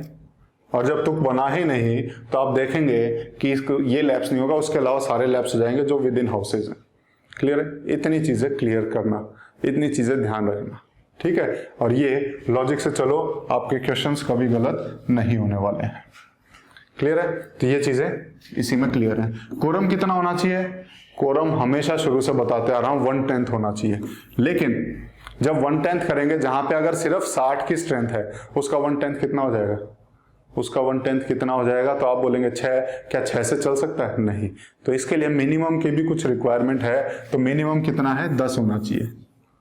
मिनिमम 10, मैक्सिमम हम डिसाइड करेंगे 1/10 से। क्लियर है? इतनी चीजें क्लियर होनी चाहिए। वोटिंग अगर हम देखें तो जितने भी बिल होते हैं स्टेट लेजिस्लेचर में, सारे सिंपल मेजॉरिटी से किए जाते हैं, सिवाय दो बिल्स के। कौन से दो बिल हैं? जितने भी हैं सब सिंपल मेजॉरिटी हैं, दो नहीं है। कौन से हैं दो? पहला तो वो जो अभी थोड़ी देर पहले डिस्कस किया था, लेजिस्लेटिव काउंसिल के लिए परमिशन मांगनी है, लेजिस्लेटिव काउंसिल के लिए रिक्वेस्ट करना अपने पार्लियामेंट को। तो जब भी अपने से ऊपर पे भेज रहे, तो क्या है? उनका इफेक्ट हो रहा है ना, तो यहां क्या चाहिए होगी? स्पेशल मेजॉरिटी चाहिए होगी। दूसरा क्या है? दूसरा है जब भी प्रिजाइडिंग ऑफिसर को आपने हटाना है, तो इफेक्टिव मेजॉरिटी चाहिए। उसके अलावा जितने केसेस हैं सब केसेस में स्टेट लेजिस्लेटिव असेंबली में सिंपल मेजोरिटी चाहिए। बिल्कुल सिंपल है, टिपिकल मत सोचो, टिपिकल सोचोगे तो कंफ्यूज हो जाओगे। अगर याद करने बैठोगे ऑर्डिनरी बिल में क्या चाहिए, मनी बिल में क्या चाहिए, इस बिल में क्या चाहिए, कंफ्यूज हो जाओगे, याद नहीं कर पाओगे, भूल जाओगे। क्यों चाहिए ये सोचो, क्यों चाहिए ये सोचो। लेजिस्लेटिव काउंसिल में क्यों चाहिए, रीजन पता है आपको। प्रेजाइडिंग ऑफिसर के लिए क्यों चाहिए, रीजन पता है आपको। उसके अलावा चाहिए ही नहीं है, उसके अलावा नहीं चाहिए स्पेशल मेजोरिटी कहीं पे भी। क्लियर है, इतनी चीजें होनी चाहिए, ठीक है, ये चीजें क्लियर होनी चाहिए और ये आपका ये भी क्लियर। आगे चलें, constitution has declared official language. Constitution ने बेसिकली इसकी ऑफिशियल लैंग्वेज की पूछे तो कौन सी यूज कर सकता है, तो जो भी स्टेट की ऑफिशियल लैंग्वेज है, जो भी स्टेट ने माना हुआ कि ये मेरी ऑफिशियल लैंग्वेज होगी, तो उसके हाउस में, लेजिस्लेटिव असेंबली में, काउंसिल में उस लैंग्वेज को यूज कर सकता है। क्लियर है। जैसे हमने पार्लियामेंट में देखा था तो वहां पे सिर्फ दो लैंग्वेज थी, क्या क्या थी, हिंदी और इंग्लिश। ऑफिशियल लैंग्वेज पार्लियामेंट की क्या थी, हिंदी और इंग्लिश। लेकिन स्टेट लेजिस्लेटिव असेंबली में हिंदी और इंग्लिश के अलावा ये अपनी स्टेट की ऑफिशियल लैंग्वेज को भी इनके लेजिस्लेटिव असेंबली की लैंग्वेज बना सकते हैं। क्लियर है, लॉजिक के साथ क्लियर होना चाहिए, क्योंकि वहां पे वो पूरे नेशन को रिप्रेजेंट कर रहा है, तो कॉमन लैंग्वेज होना बड़ा जरूरी रहता है। सबको उनकी लैंग्वेज दे देंगे तो मुश्किल हो जाएगा। तो यहाँ पे कॉमन लैंग्वेज क्या होगी, इनकी जो भी ऑफिशियल लैंग्वेज होगी वो कॉमन है, हिंदी भी कॉमन है, इंग्लिश भी कॉमन, ठीक है। तो ये हम कह सकते हैं स्टेट में है। उसके अलावा एक और चीज थी, क्या थी, कि जो इंग्लिश लैंग्वेज थी, इंग्लिश लैंग्वेज थी, ये इंग्लिश लैंग्वेज को अगर हम देखें तो इसमें बेसिकली इनको अलाउ किया गया था, इनको अलाउ किया गया था कि अगर आप चाहो, किसको अलाउ किया, स्टेट लेजिस्लेचर को अलाउ किया गया था कि अगर आप चाहो तो इंग्लिश को अपनी ऑफिशियल लैंग्वेज से हटा सकते हो। कब, आफ्टर 15 ईयर्स ऑफ कॉन्स्टिट्यूशन। 50 में बना तो 65 में, 1965 के बाद आप कभी भी इंग्लिश हटा सकते हो, इनको दिया हुआ है परमिशन। कुछ एक स्टेट ऐसे हैं, एक्सेप्शन है इसमें, कुछ एक स्टेट ऐसे हैं जहां पे हमने 25 साल भी लिया हुआ है कि आप 25 साल के बाद हटा सकते हो। कुछ स्टेट में 40 साल तक भी दिया हुआ है, जैसे हिमाचल प्रदेश का आप एग्जांपल लें तो हिमाचल प्रदेश में क्या बोला, आप 40 साल के बाद इंग्लिश को हटा सकते हो। कुछ स्टेट को हमने ऐसे लिया हुआ है इसमें, ठीक है। कुछ एक्सेप्शंस हैं, हालांकि इतना ज्यादा डीप में मुझे नहीं लगता कि पूछने की संभावना, लेकिन है तो आपको याद रहना चाहिए, कुछ एक्सेप्शंस होते हैं। अब बिल्स की बात करते हैं, कैसे पास होते हैं बिल। सेम प्रोसीजर है, सेम प्रोसीजर है जैसा वहां था, सिर्फ एक जगह डिफरेंस आएगा, कहां पे वो भी बताऊंगा, लॉजिक है उसके पीछे भी क्या है वो भी देखेंगे।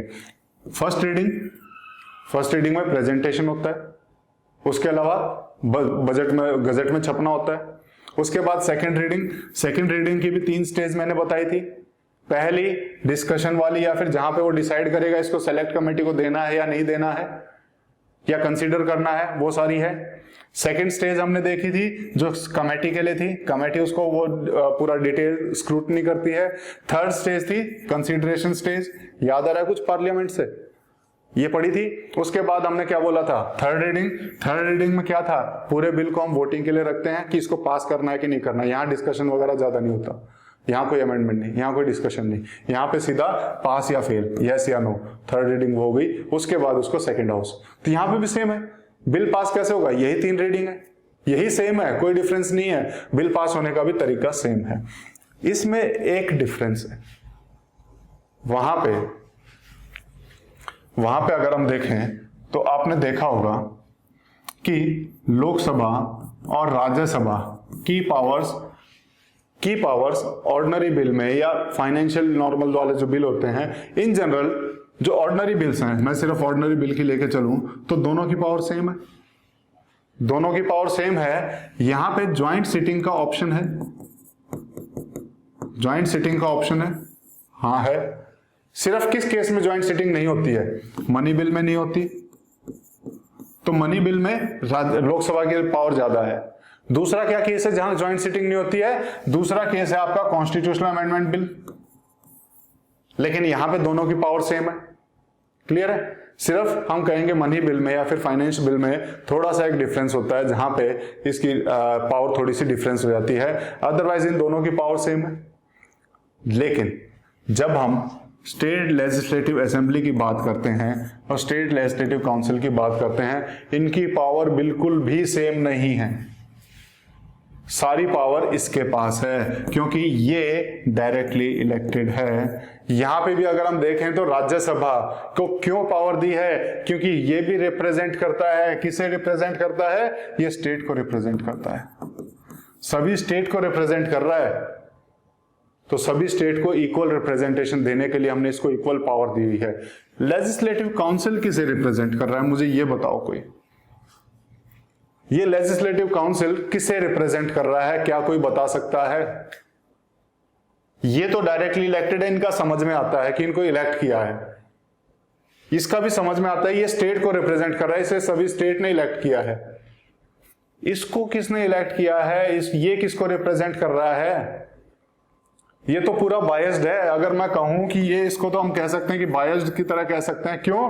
क्योंकि ना तो इसमें यूनिवर्सल इंटरफेरेंसेस है, यहां पे कम से कम एक क्राइटेरिया है कि अगर लेजिस्लेटिव असेंबली के मेंबर करेंगे तो सभी लेजिस्लेटिव असेंबली के मेंबर करेंगे, किसी को छोड़ा तो नहीं। लेकिन यहां तो इसने बोला सिर्फ ग्रेजुएट करेंगे, सिर्फ टीचर करेंगे, बाकी लोगों का क्या? तो क्या हम कह सकते हैं कि ये किसी को रिप्रेजेंट नहीं कर रहा है या फिर सिर्फ सेलेक्टेड एरियाज को रिप्रेजेंट कर रहा है? कह सकते हैं, बिल्कुल कह सकते हैं। तो इस हिसाब से इसके पास पावर होनी चाहिए या नहीं होनी चाहिए?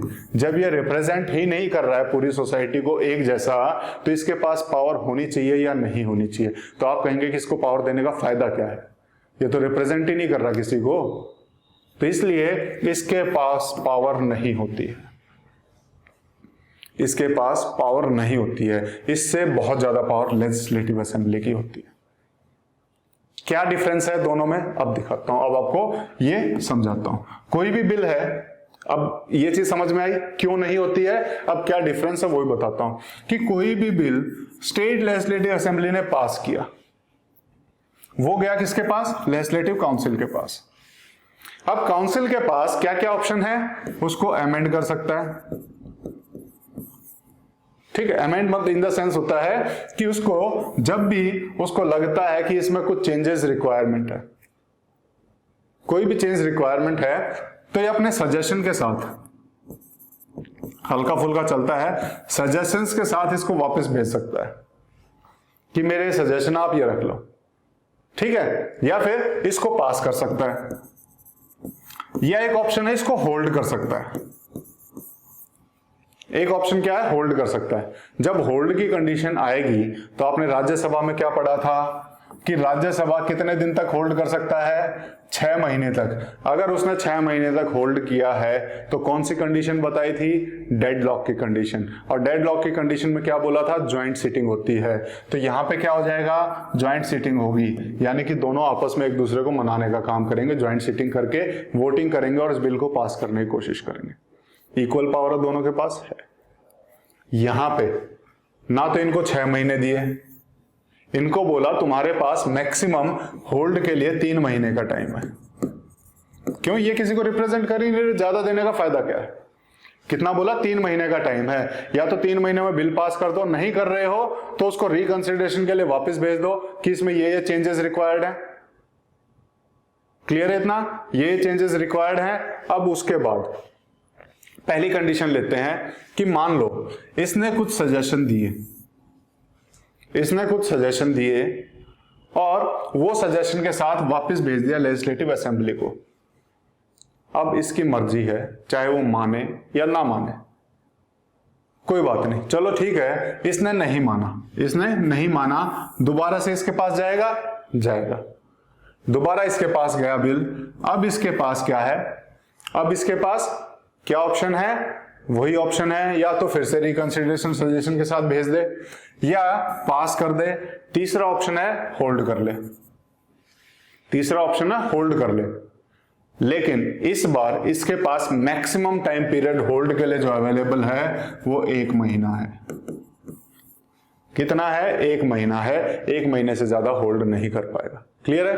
पहली कंडीशन में 3 महीने होल्ड था, दूसरी कंडीशन में है 1 महीना होल्ड है। इतनी चीजें क्लियर है? अभी मान लो इसने फिर से सजेशन देके वापस भेज दिया कि हमें पसंद नहीं आया। अब उसके बाद इसको इससे दोबारा पूछने की जरूरत नहीं है। अब ये चाहे तो उसको वैसे ही पास कर दे जैसे चाहे, चाहे तो सजेशन के साथ पास कर दे। अब ये इसको बाईपास कर सकता है। अब लेजिस्लेटिव असेंबली काउंसिल को बाईपास कर सकती है, इसकी सुनने की जरूरत नहीं है। ये चाहे उसको रिकंसिडरेशन के लिए करे, चाहे 1 महीना होल्ड करे, चाहे कुछ भी करे, वो बिल ऑटोमेटिकली पास मान लिया जाएगा और उसको क्या करेगा, गवर्नर के पास भेज दिया जाएगा। ये चाहे अमेंड करे, चाहे होल्ड करे, चाहे कुछ करे, कोई फर्क नहीं पड़ता। ज्यादा से ज्यादा क्या कर सकता है, 3 महीने पहली बार और 1 महीना दूसरी बार। मैक्सिमम इसके पास जो पावर है 4 महीने डिले करने की है, उसके अलावा इसके पास कोई पावर नहीं है। मैक्सिमम किसी भी बिल को 4 महीने डिले कर सकता है ये, बस, उसके अलावा कुछ नहीं कर सकता। समझ में आया? आपको समझ में आया होगा। और इसी के साथ इसको ही पढ़ेंगे तो यही चीजें इसमें लिखी हुई है कि मैक्सिमम ये 4 महीने के लिए डिले कर सकता है, पहली बार में 3 महीने और दूसरी बार में 1 महीना। यहां पे ज्वाइंट सिटिंग का कोई ऑप्शन नहीं है। ध्यान रखना, स्टेट लेजिस्लेचर में ज्वाइंट सिटिंग का कोई ऑप्शन नहीं होता है। समझ में आया? ज्वाइंट सिटिंग नहीं होती है। ज्वाइंट सिटिंग सिर्फ और सिर्फ राज्यसभा और लोकसभा में होती है, यहां नहीं होती है क्योंकि दोनों इक्वल है ही नहीं। क्लियर है? इतनी चीजें क्लियर होनी चाहिए। एक और कंडीशन देखें कि अगर कोई बिल, मान लो अगर कोई बिल लेजिस्लेटिव काउंसिल ने शुरू किया, अभी तक तो हमने असेंबली का देखा, कोई बिल लेजिस्लेटिव काउंसिल ने शुरू किया और इसने भेजा लेजिस्लेटिव असेंबली के पास और इसको ये पसंद नहीं आया, तो क्या होगा? क्या इसको रिकंसिडरेशन के लिए भेजेगा? नहीं, ये इसकी मर्जी है। यहीं पे अगर इसको पसंद नहीं आया, वहीं पे ये बिल को खत्म कर सकता है। बिल एंड्स, कोई जरूरी नहीं है दोबारा भेजना।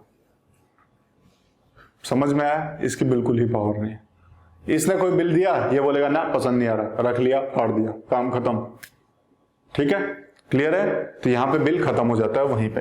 तो यही चीज मैंने इसमें लिखी हुई है कि when a bill which was originated in council sent to assembly rejected by assembly then bill ends and become dead. वहीं बिल खत्म हो जाता है। When a bill is reserved for president, एक ऑप्शन और होता है। ठीक है? अब क्या है कि हमने क्या करना है कि दोनों हाउस ने पास कर दिया। किसने? लेजिस्लेटिव असेंबली ने, काउंसिल ने। कुल मिला के वो बिल पहुंच गया गवर्नर के पास। किसके पास पहुंचा? गवर्नर के पास।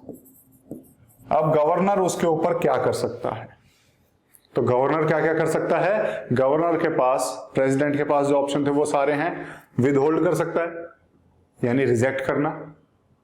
दूसरा, पास कर सकता है, उसको साइन कर देना। तीसरा, उसको पॉकेट में रख सकता है। और यहां पे गवर्नर के पास एक ऑप्शन और होता है, वो ये होता है कि उस बिल को वो प्रेसिडेंट की कंसिडरेशन के लिए भेज सकता है।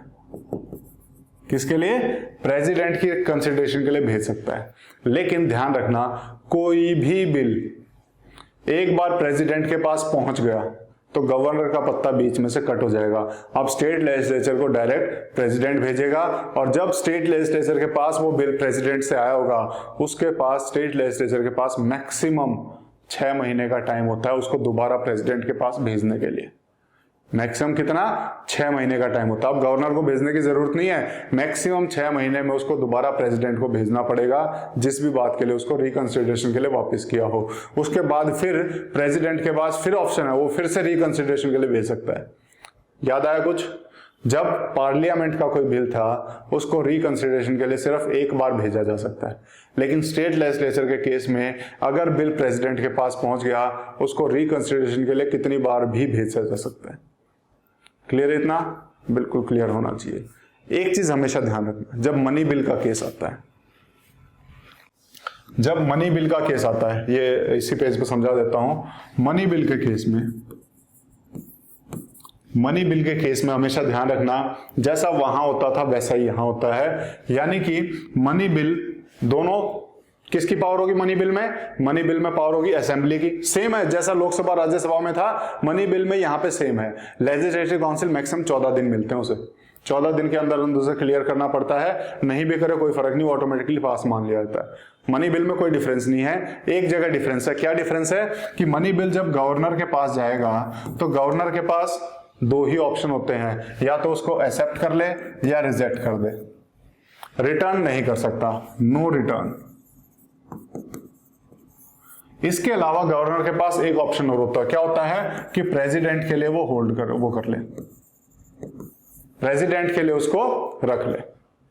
क्लियर है? और जब प्रेसिडेंट के लिए रख लेगा, जब प्रेसिडेंट के लिए रख लेगा, अब ये बिल रह गया प्रेसिडेंट के पास, गवर्नर का पत्ता कट, अब ये डायरेक्ट इसको वापस भेजेगा। ये ध्यान रखना, जब प्रेसिडेंट के पास चले जाएगा तो प्रेसिडेंट के पास क्या क्या ऑप्शन है, प्रेसिडेंट के पास भी दो ही ऑप्शन है, या एक्सेप्ट कर ले या रिजेक्ट कर ले। ये भी इसको रिटर्न नहीं कर सकता, मनी बिल को प्रेसिडेंट भी रिटर्न नहीं कर सकता, स्टेट लेजिस्लेचर को। ध्यान रखना, money bill can not be return, ये हमेशा ध्यान रखना। क्लियर है इतनी चीजें? बस इतना आपको पता होना चाहिए, और बाकी सब सेम है। और इसी के साथ हम देखेंगे स्टेट लेजिस्लेचर हमने कंप्लीट कर लिया है।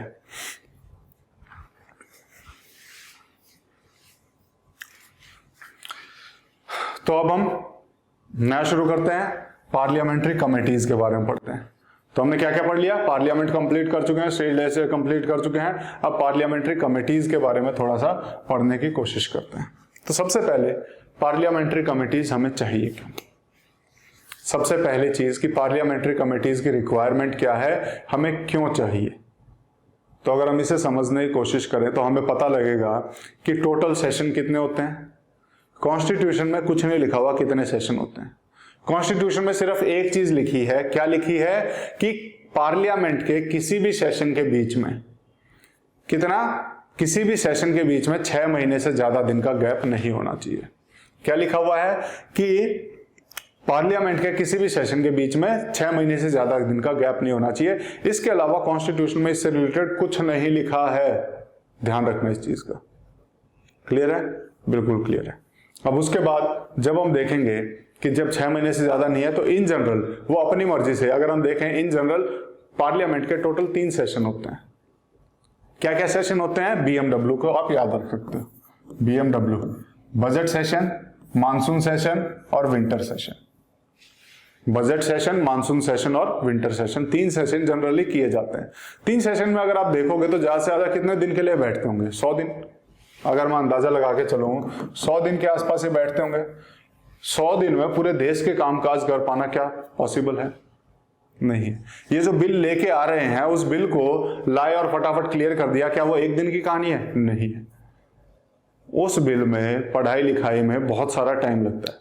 तो एक कौन करता है? ये तो रिसेस पे रहते हैं, इंटरवल में रहते हैं एमपीज तो उनकी जगह पे उस कार्यभार को, जो एक्स्ट्रा वर्कलोड है उसको संभालने के लिए हम बनाते हैं पार्लियामेंट्री कमेटीज।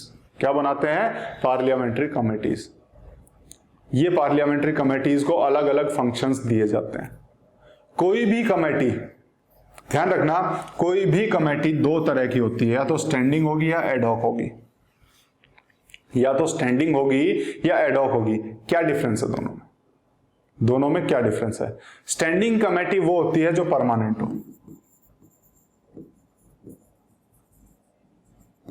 परमानेंट हो। एडहॉक कमेटी वो होती है जो टेम्परेरी हो। ये तो सिंपल है, हर कोई बता देगा। डिफरेंस क्या है दोनों में?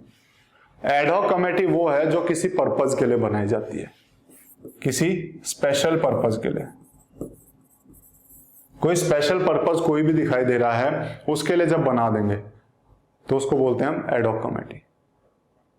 ठीक है, उसको क्या बोलेंगे हम? Ad hoc committee. जैसे ही वो पर्पज खत्म, ये कमेटी भी ऑटोमेटिकली खत्म। जैसे ही वो पर्पज खत्म, ये कमेटी भी ऑटोमेटिकली खत्म हो जाएगी। क्लियर है? इसको बोलते हैं हम एडहॉक कमेटीज। ये क्या है? ये रेगुलर जो रेगुलर जो वर्क होता है पार्लियामेंट का, उसमें हेल्प करती हैं पार्लियामेंट की स्टैंडिंग कमेटीज, इसलिए परमानेंट है। ठीक है, अगर हम देखें तो किसी भी पार्लियामेंट्री कमेटी को कमेटी कब कहेंगे? पार्लियामेंट्री कमेटी कब कहेंगे? किसी भी कमेटी को पार्लियामेंट्री कमेटी कब कहेंगे? तो उसकी ये 4 कंडीशंस हैं जो आपको पता होनी चाहिए। क्या कंडीशंस हैं? कि सबसे पहली कि उस कमेटी को अपॉइंट किया जाए या इलेक्ट किया जाए बाय द हाउस, और या फिर नॉमिनेट किया जाए बाय स्पीकर या चेयरमैन। पहली चीज है कि दोनों हाउस ने, या तो किसी हाउस ने उसे इलेक्ट किया हो या स्पीकर या चेयरमैन के द्वारा नॉमिनेट हो, तभी उसे पार्लियामेंट्री कमेटी कहेंगे। और क्या कंडीशन है? कि वो चेयरमैन या स्पीकर की डायरेक्शन के अंडर रह के काम करे। चेयरमैन या स्पीकर की डायरेक्शन के अंडर रह के काम करे। अगला, उसकी जो भी रिपोर्ट हो, उस कमेटी की जो भी रिपोर्ट हो तैयार करे, वो रिपोर्ट या तो उस हाउस को दे, उसी हाउस को वापस करे, या फिर स्पीकर या चेयरमैन को दे दे, तो हम उसे पार्लियामेंट्री। ऐसा नहीं है कि किसी पार्टी ने अपनी कोई कमेटी बनाई, उसकी रिपोर्ट वो उस पार्टी को मिल रही है तो पार्लियामेंट्री कमेटी नहीं होगी। पार्लियामेंट्री कमेटी उसे ही बोलेंगे जो स्पीकर और चेयरमैन जिसे कंट्रोल कर रहा है, उसकी रिपोर्ट भी उन्हीं के पास आ रही है, या पूरा हाउस उसे कंट्रोल कर रहा है और उसकी रिपोर्ट पूरे हाउस के पास जा रही है। क्लियर है? इतनी चीजें पता होनी चाहिए। उसका अपना एक सेक्रेटरिएट हो, जो किसके द्वारा, लोकसभा या राज्यसभा उसे अपना सेक्रेटरिएट भी दें, वो भी इसकी एक कंडीशन हो जाएगी। तो ये हमने देखा कि ये कंडीशन है।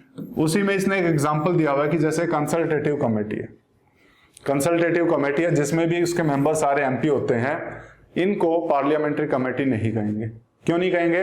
क्योंकि ये सारी कंडीशंस मैच नहीं करती हैं, एक आधी इसमें से कंडीशंस नहीं है। इसको कंसल्टेशन के लिए बनाया जाता है, कंसल्टेशन के लिए। तो कंसल्टेशन किया तो रिपोर्ट तो दे नहीं रही है, रिपोर्ट नहीं दे रही है, तो किस तरह की कमेटी है? क्लियर है? ध्यान रखना।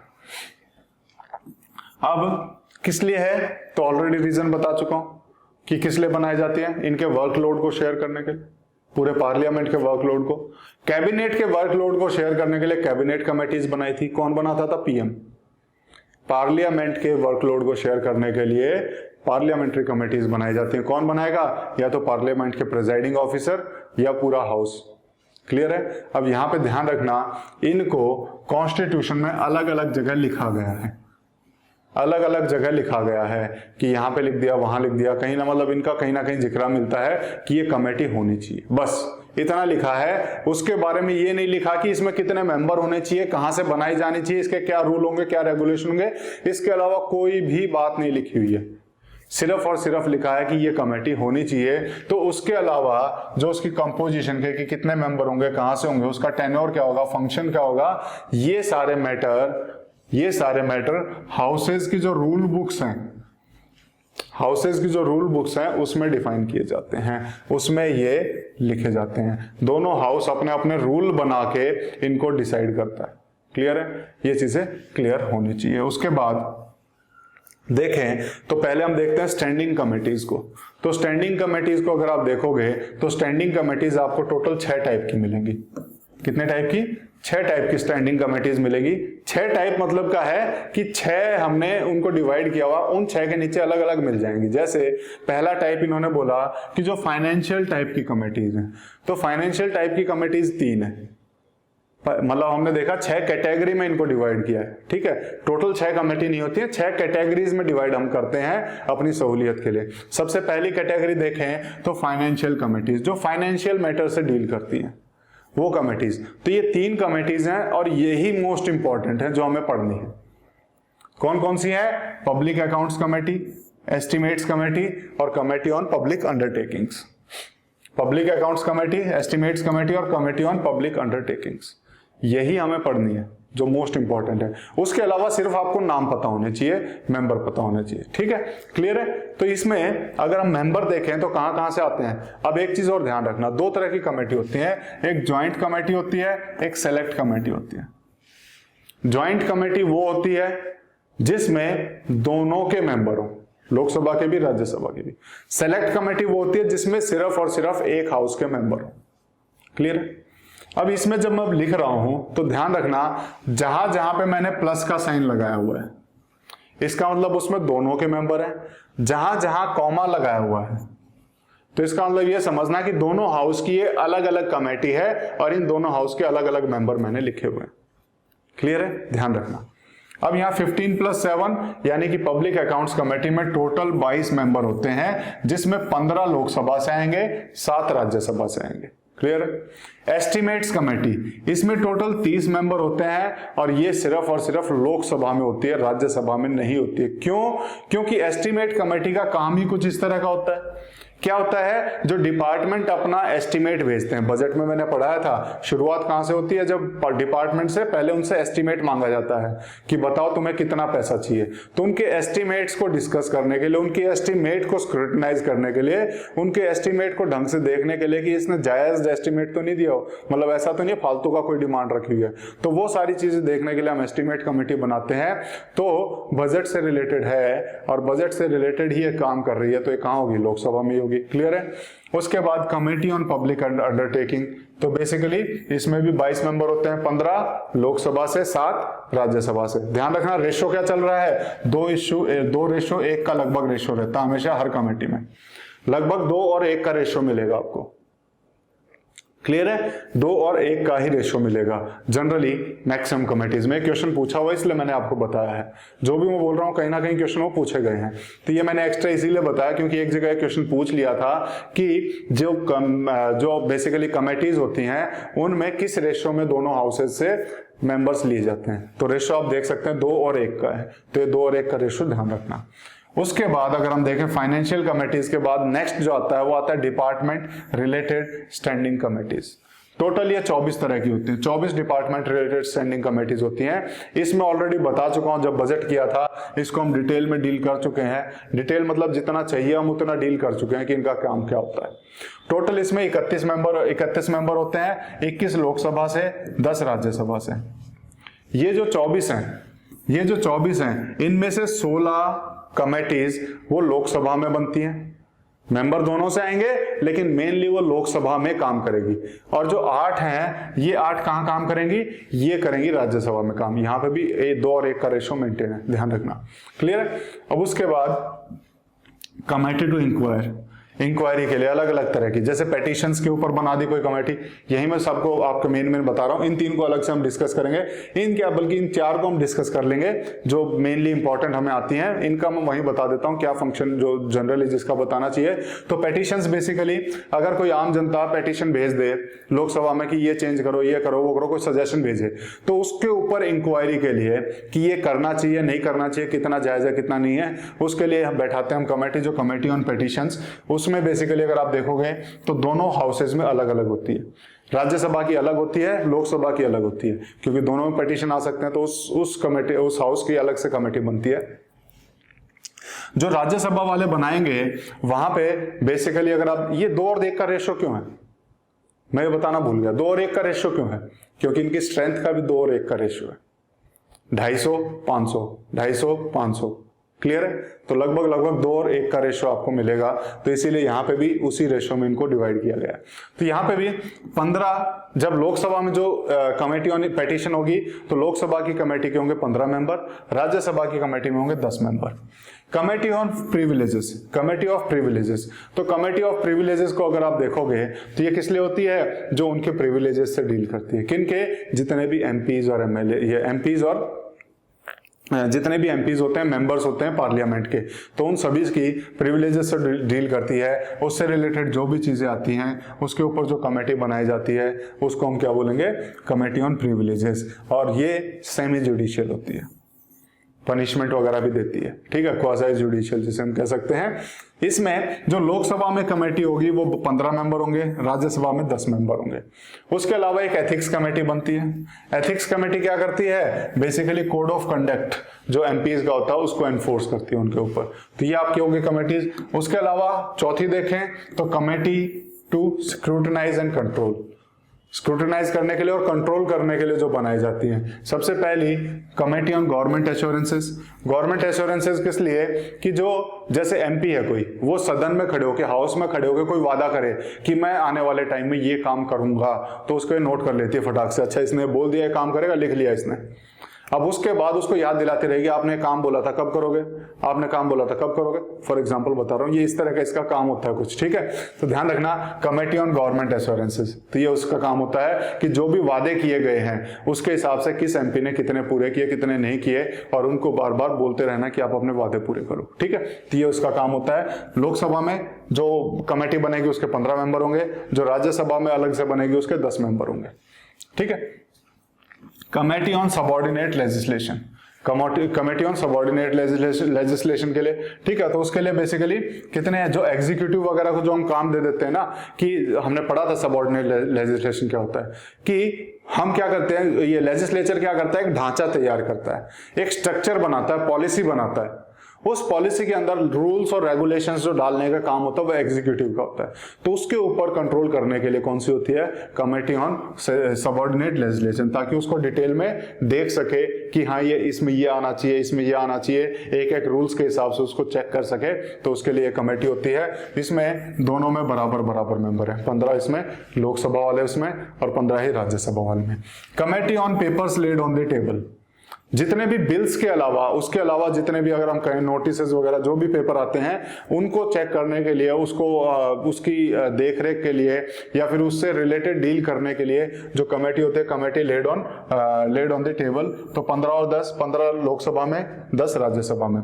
Examine all paper laid on the table of house by ministers to see whether they comply with provisions of constitution related to act और रूल, कि जो पेपर रखे गए हैं ये रूल्स के हिसाब से सही है या नहीं है, ये सारा चेक किया जाता है इसके द्वारा। और उसके बाद committee on welfare of SC and ST, बताने की जरूरत है, नहीं बताने की जरूरत है क्या काम होगा, ऑलरेडी नाम से ही स्पेसिफाई है। तो टोटल 20 मेंबर कहां से आएंगे, 20 मेंबर आएंगे लोकसभा से, 10 आएंगे राज्यसभा से, और दोनों मिला के एक 30 मेंबर की टोटल ये कमेटी बनेगी, तो ज्वाइंट रहेगी। Committee on empowerment of women, same 30 member की बनेगी, 20 + 10, क्लियर है। Joint committee for office of profit, office of profit से डील करने के लिए, कि कोई भी ऑफिस ऑफ प्रॉफिट में लाई करता है नहीं करता है, उससे रिलेटेड रूल्स वगैरह के लिए ये हमारी ज्वाइंट कमेटी होगी। इसमें टोटल 15 मेंबर होते हैं, 10 लोकसभा से और 5 राज्यसभा से। अगली देखते हैं जिसको हम बोलते हैं committees relating to day business of the house.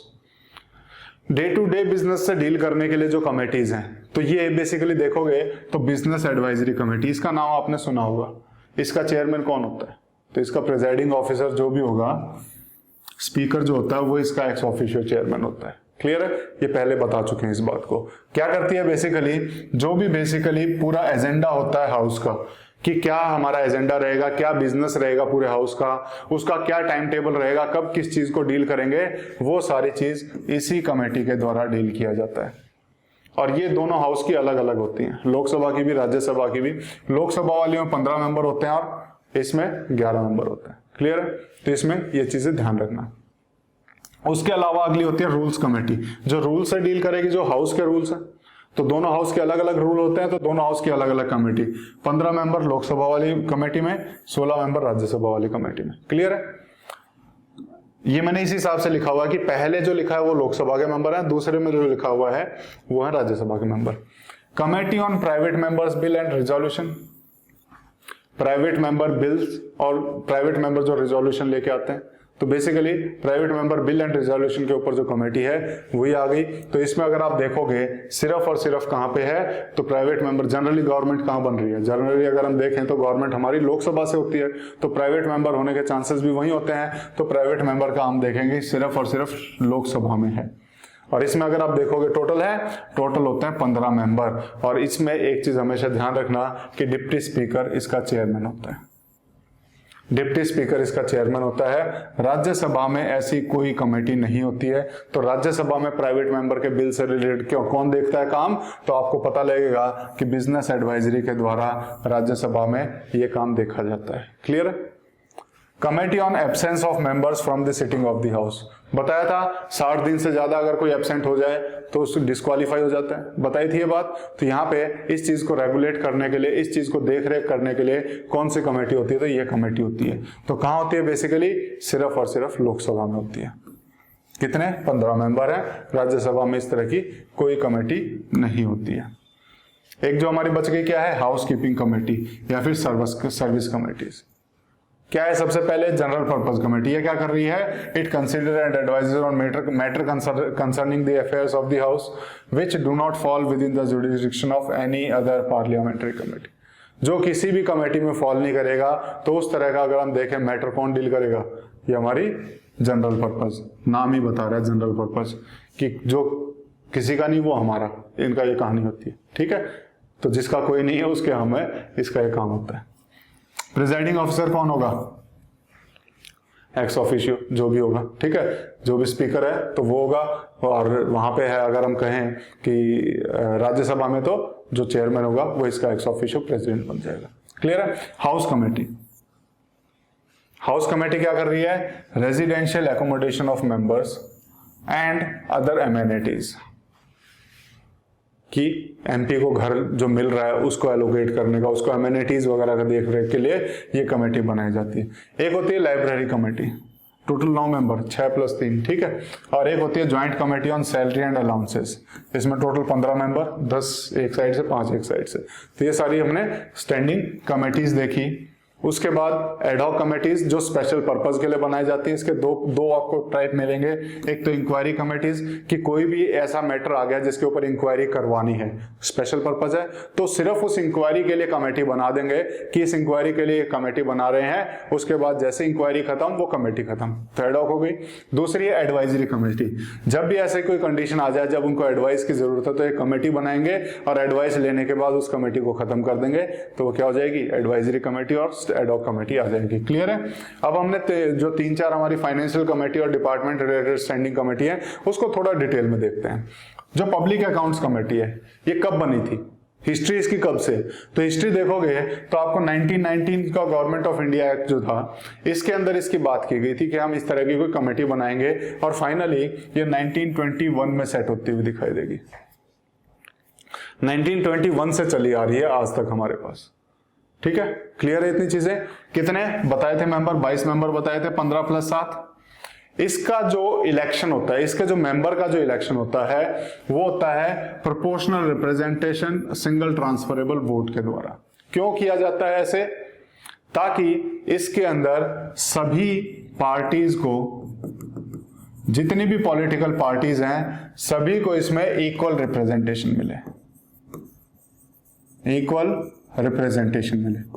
अब आप बोलेंगे कि proportional representation single transferable vote से ऐसा कैसे पॉसिबल है।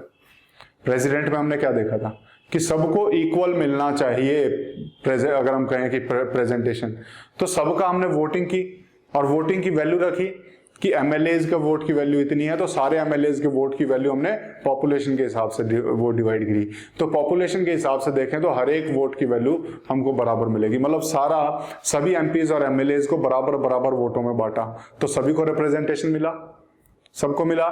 ऐसे ही यहाँ पे भी प्रोपोर्शनल रिप्रेजेंटेशन कर रहे हैं, कैसे कि ताकि सभी पॉलिटिकल पार्टीज को इसमें हिस्सा मिले पब्लिक अकाउंट्स कमेटी का मेंबर बनने के लिए।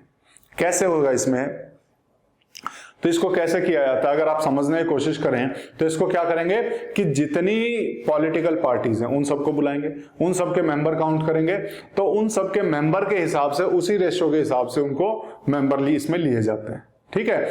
मान लो जैसे कांग्रेस के 10 मेंबर आ गए, अगर उसकी 10 सीटें हैं, तो किसी और उसके अगर हम कहें कि उसके 5 मेंबर हैं तो 10 और 5 का हम रेशो देखेंगे, तो कितना हुआ, 2 और 1 का रेशो हुआ। तो जितनी भी सीटें होंगी उसमें से 2 और 1 के रेशो में डिवाइड करेंगे और उन दोनों में डिवाइड कर देंगे, इस हिसाब से चलेगा, ठीक है। तो जब हम हमेशा देखते हैं तो हर एक पार्टी को इक्वल रिप्रेजेंटेशन इसमें मिलना चाहिए, इसकी वजह से हम करते हैं proportional representation and single transferable vote, इसलिए इसमें रखा गया है, ठीक है। टर्म कितना होता है, जितनी भी कमेटीज हैं मैक्सिमम उनका टर्म क्या होता है, 1 है। मैक्सिमम कमेटीज का जो टर्म है जब तक कि अलग से कुछ डिफाइन ना किया जाए, इन जनरल एडहॉक कमेटीज को छोड़ दो, एडहॉक कमेटीज का टर्म होता है जब तक उनका काम खत्म ना हो जाए, जैसे ही काम खत्म वो ऑटोमेटिकली खत्म। लेकिन उसके अलावा स्टैंडिंग कमेटीज हैं तो जनरली सबका टर्म जो है 1 साल का मिलेगा। और ध्यान रखना जितनी भी फाइनेंशियल कमेटीज हैं, फाइनेंशियल कमेटीज में आप देखोगे किसी भी मिनिस्टर को मेंबर नहीं बनाया जा सकता। क्यों नहीं बनाया जा सकता, क्योंकि ये क्या होती हैं, चेक्स एंड बैलेंसेस के लिए होती हैं। अगर आप लॉजिक लगाओगे तो किस लिए बनाई हमने कमेटीज, ये financial committees checks and balances के लिए। क्या कि जो सरकार ने खर्चा किया वो सही जगह किया या नहीं किया, ठीक है। अब सरकार का खर्चा आप एग्जामिन कर रहे हो, चेक कर रहे हो, और सरकारी आदमी को ही बैठा दो, जिसका खर्चा चेक कर रहे हो उसी को बैठा दो, तुम अपना खर्चा चेक करो, क्या वो उसमें कुछ कमी निकाल पाएगा, तो आप बोलोगे नहीं निकाल पाएगा। इसीलिए इसमें किसी भी मिनिस्टर को नहीं रखा जाता, क्योंकि इन्हीं के ऊपर तो चेक रखने के लिए ये कमेटी बनाई है। क्लियर है, चीजें क्लियर होनी चाहिए। जनरली अगर हम देखें जनरली अगर हम देखें इसका जो चेयरमैन जो होगा, जो भी हम प्रेसिडेंट होगा पब्लिक अकाउंट्स कमेटी का चेयरमैन जो भी होगा, वो जनरली अपोजिशन पार्टी से होता है। क्यों होता है? ताकि वो अच्छे से चेक करे, सारा ध्यान से चेक करे कि कहाँ से सरकार की गलती निकाले, कहाँ से नहीं निकाले। इसलिए इसमें जनरली अपोजिशन पार्टी का जो बेसिकली होता है, अपोजिशन पार्टी से ही हम इसके चेयरमैन को चुनते हैं। क्लियर है किस लिए किया जाता है? देख रहे हो कैसे चेक्स रखे जा रहे हैं धीरे धीरे। अब इसमें इसका मेन काम क्या होता है? बेसिकली इसका मेन काम होता है कैग। कैग क्या है? Controller and auditor general. तो ये ऑडिट करता है पूरे देश में अलग अलग चीजों का, और इसकी जो ऑडिट की रिपोर्ट्स होती हैं वो देता है प्रेसिडेंट को, और प्रेसिडेंट क्या करता है? उसी रिपोर्ट्स को दोनों हाउस के टेबल्स पे रखता है। प्रेसिडेंट क्या करेगा? दोनों हाउस में पहुंचाएगा उसकी रिपोर्ट को। कैग 3 रिपोर्ट देता है।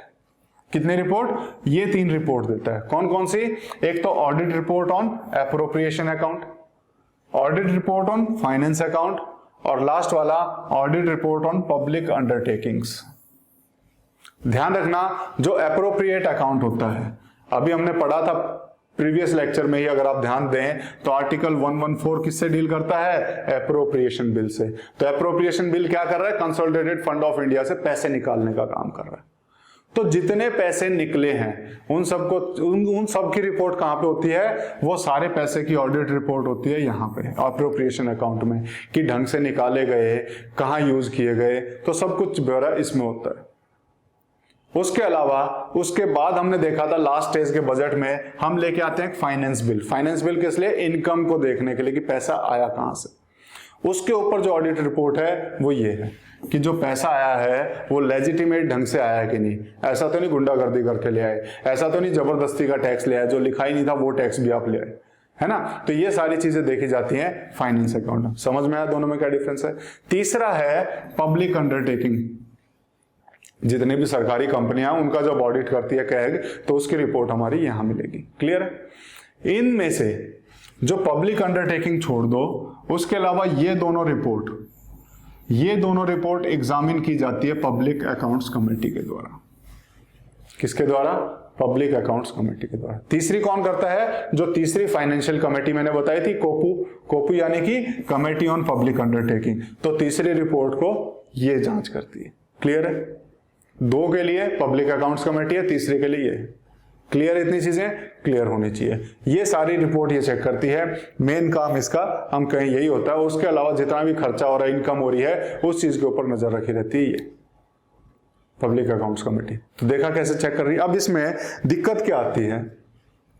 दिक्कत क्या आती है कि जब ये इसकी कैग की रिपोर्ट को एग्जामिन कर रही होती है, तो कैग वाले क्या हैं? वो सारे पढ़े लिखे आदमी पढ़ लिख के वहां तक पहुंचे हैं। तो वो रिपोर्ट बनाते हैं जब पूरी डिटेल में फॉर्मूला यूज करके, बहुत सारा साइंटिफिकली टेक्निकली पूरी रिपोर्ट बनाते हैं, तो उसको समझने के लिए भी एक एक्सपर्ट ही चाहिए। अगर मैं उस रिपोर्ट को लेके बैठ जाऊं तो मुझे कुछ समझ में आने वाला है नहीं। तो कैग की रिपोर्ट को समझने के लिए भी एक एक्सपर्ट ही चाहिए है।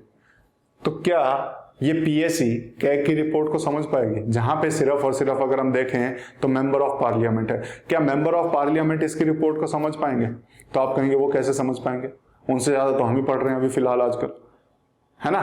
तो हम कह सकते हैं कि वो इसकी रिपोर्ट को समझ नहीं पाएंगे। तो इसीलिए पीएससी को बोला जाता है जब भी तुम्हें कुछ समझ में ना आए तो तुम कैग को बुला सकते हो, कंट्रोलर एंड ऑडिटर जनरल को बुला सकते हो अपने असिस्टेंस के लिए, तुम्हें सहायता देने के लिए। तो इसीलिए सिर्फ और सिर्फ ये कमेटी है, कौन सी? पब्लिक एंड अकाउंट कमेटी, जो कैग को बुलाती है अपनी असिस्टेंस के लिए कि हमें जो तुमने लिखा है समझा तो दो, क्या क्या लिख दिया तुमने। क्लियर है? ये चीज ध्यान रखना। और इसीलिए कैग को बोला जाता है कि he act as guide, friend and philosopher of PSC.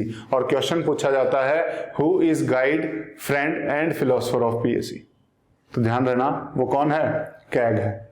इसका जो फ्रेंड है, गाइड है या फिलोसफर है, कौन है पीएससी का? कैग है। ये चीज ध्यान रखना।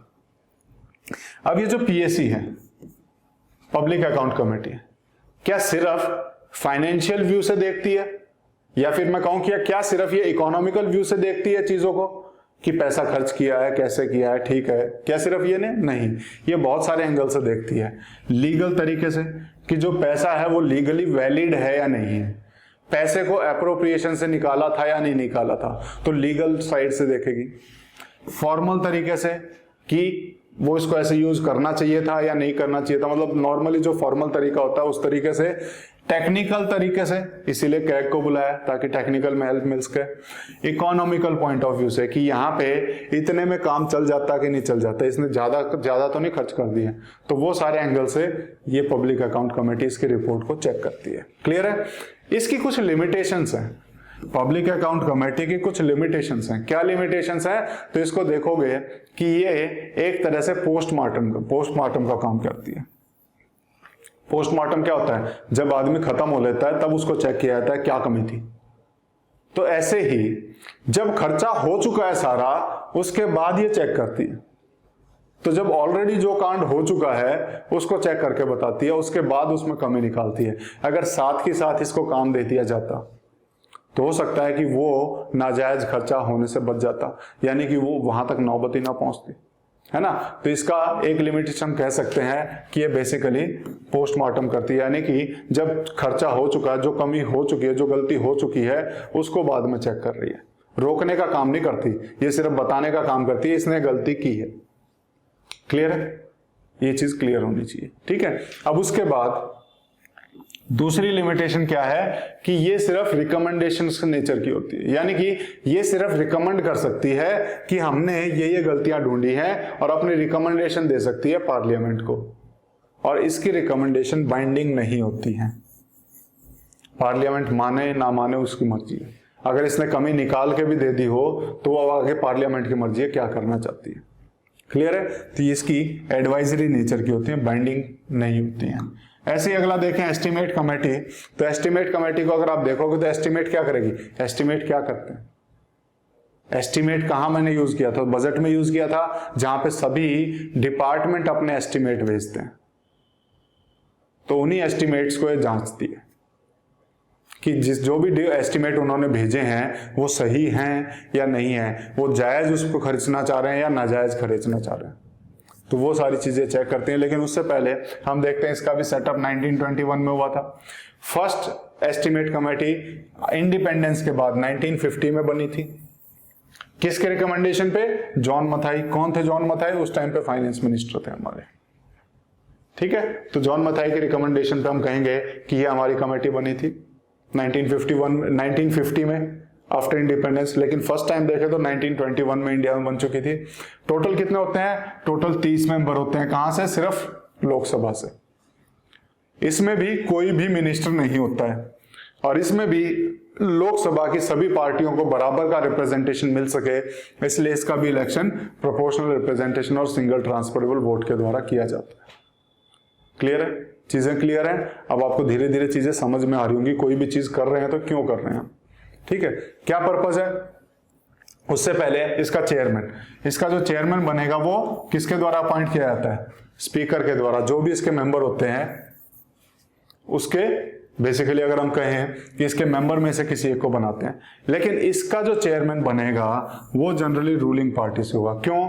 क्योंकि एस्टिमेट्स को देख रहा है, बजट ने जो एस्टिमेट भेजा है वो ढंग से भेजा है कि नहीं, तो ताकि पीएससी गलती ढूंढे उससे पहले हम ही बता दें कि अच्छा ये इस डिपार्टमेंट ने ज्यादा पैसे मांगे हैं, थोड़े से कम करने हैं इसके। तो इस वजह से हम कह सकते हैं कि ये कहां से आएगा? रूलिंग पार्टी से आएगा। क्या करता है? It examine the estimates included in budget and suggest economies in public expenditure। Clear है? लेकिन इसकी एक कमी है। क्या कमी है? जो भी एस्टिमेट भेजे हैं उसको कर रहा है, लेकिन कब करेगा? जब वोट ऑफ डिमांड हो चुकी होती है। वोट फॉर डिमांड हो चुकी होती है, उसके बाद ही अपना काम वो कर रहा है धीरे धीरे। क्लियर है? तो यानी कि ये भी हम कहेंगे कि एक तरह से क्या कर रहा है? पोस्टमार्टम का ही काम कर रहा है कि जब ऑलरेडी एस्टिमेट के ऊपर वोटिंग हो चुकी होती है उसके बाद ये चेक कर रहा है कि ये कम होना चाहिए, ज्यादा होना चाहिए। हालांकि रिपोर्ट्स इसकी आ जाती हैं टाइम से, उसके बाद भी कमी पेशी की जा सकती है। लेकिन अगर हम कहें तो इसकी भी रिकमेंडेशन एडवाइजरी होती है, बाइंडिंग नहीं होती है। ये सिर्फ एडवाइस कर सकता है कि इस डिपार्टमेंट ने ज्यादा मांग की है, इसको कम करो। ठीक है। तो ये उस हिसाब से एडवाइस कर सकता है, लेकिन सिर्फ एडवाइजरी है, बाइंडिंग नहीं है इसकी रिकमेंडेशन। और बेसिकली अगर हम कहें कि इसकी कमेटी की रिपोर्ट आए ना आए, डिमांड अगर हम कहें तो उसको ग्रांट्स में चेंज किया जा सकता है, vote on demand for grants किया जा सकता है। तो वही मैंने बताया, ये भी इसकी एक कमी है कि इसका वेट ही नहीं करते रिपोर्ट का कि कोई किसी डिपार्टमेंट ने ज़्यादा मांगा है कम मांगा, नहीं, उनको तो जल्दी होती है, जब बस वोटिंग कर दो, क्योंकि इसको टाइम लगता है, एक एक चीज़ समझने में देखने में टाइम लग जाता है, तो इस वजह से डिले होने के चांसेस रहते हैं। ठीक है, और यही इसकी कमी भी हम कह सकते हैं। It can not question the policy,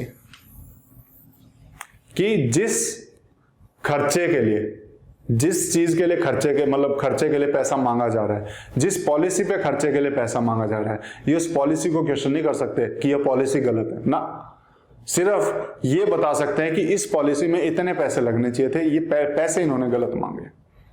policy को क्वेश्चन नहीं कर सकते हैं, उस पे मांगे गए पैसे को सिर्फ क्वेश्चन कर सकते हैं। क्लियर है? इतनी चीजें ध्यान रखना इस एस्टिमेट्स कमेटी के बारे में। और एस्टिमेट कमेटी में सिर्फ लोकसभा के मेंबर, क्यों? क्योंकि बजट से वही डील करते हैं, और ये कंप्लीटली हम देखें तो एस्टिमेट से रिलेटेड ही ये उनको सजेशन देती है। अगली देखते हैं कमेटी ऑन पब्लिक अंडरटेकिंग। तो committee on public undertaking CAG की जो तीसरी रिपोर्ट थी, कौन सी रिपोर्ट थी? कैग की जो हमारी पब्लिक अंडरटेकिंग की जो रिपोर्ट थी उसको एग्जामिन करती है। पर्पज खत्म, ठीक है। अब देखते हैं कब बनी थी। तो फर्स्ट टाइम ये 1964 में बनाई गई थी, किसकी? कृष्णा मेनन कमेटी के रिकमेंडेशन पे। क्लियर है? इतनी चीजें ध्यान रखना। 22 मेंबर होते हैं, ये कॉमा गलत लगा हुआ है, ठीक है, 15 + 7 कर देना इसको, कि 15 मेंबर कहां से आएंगे? 15 आएंगे लोकसभा से और 7 आएंगे राज्यसभा से। यहां कॉमा को हटा के 15+ कर देना, ठीक है। इसमें भी अगर हम देखें कोई मिनिस्टर नहीं होता है, सभी पार्टीज को इक्वल रिप्रेजेंटेशन मिले, इसीलिए proportional representation, single transferable vote. Chairman इसका अपॉइंट किसके द्वारा किया जाता है? स्पीकर के द्वारा। किससे अगर हम देखें तो जनरली इसका जो चेयरमैन होगा वो लोकसभा से होना चाहिए। कहां से? लोकसभा से होना चाहिए। राज्यसभा से इसका चेयरमैन नहीं हो सकता है, राज्यसभा से इसका चेयरमैन नहीं हो सकता है, ये चीज इसमें ध्यान रखना। लिमिटेशन क्या है? इसका भी जो पब्लिक अकाउंट्स कमेटी के साथ सेम लिमिटेशन है, ये भी पोस्टमार्टम एग्जामिनेशन करती है। खर्चा हो चुका है, ये जो इन्होंने गड़बड़ करनी थी पब्लिक अंडरटेकिंग, ये गड़बड़ कर चुकी हैं, उसके बाद ये बताता है कि इसने गड़बड़ की है। रोकने का काम नहीं करती, ये सिर्फ बाद में बताएंगे, गलती ढूंढने का काम करती है। गलती जब कर रहा हो तब रोकेंगे नहीं, ठीक है। कैग की भी यही कमी है, हम देखेंगे बाद में जब कैग पढ़ेंगे।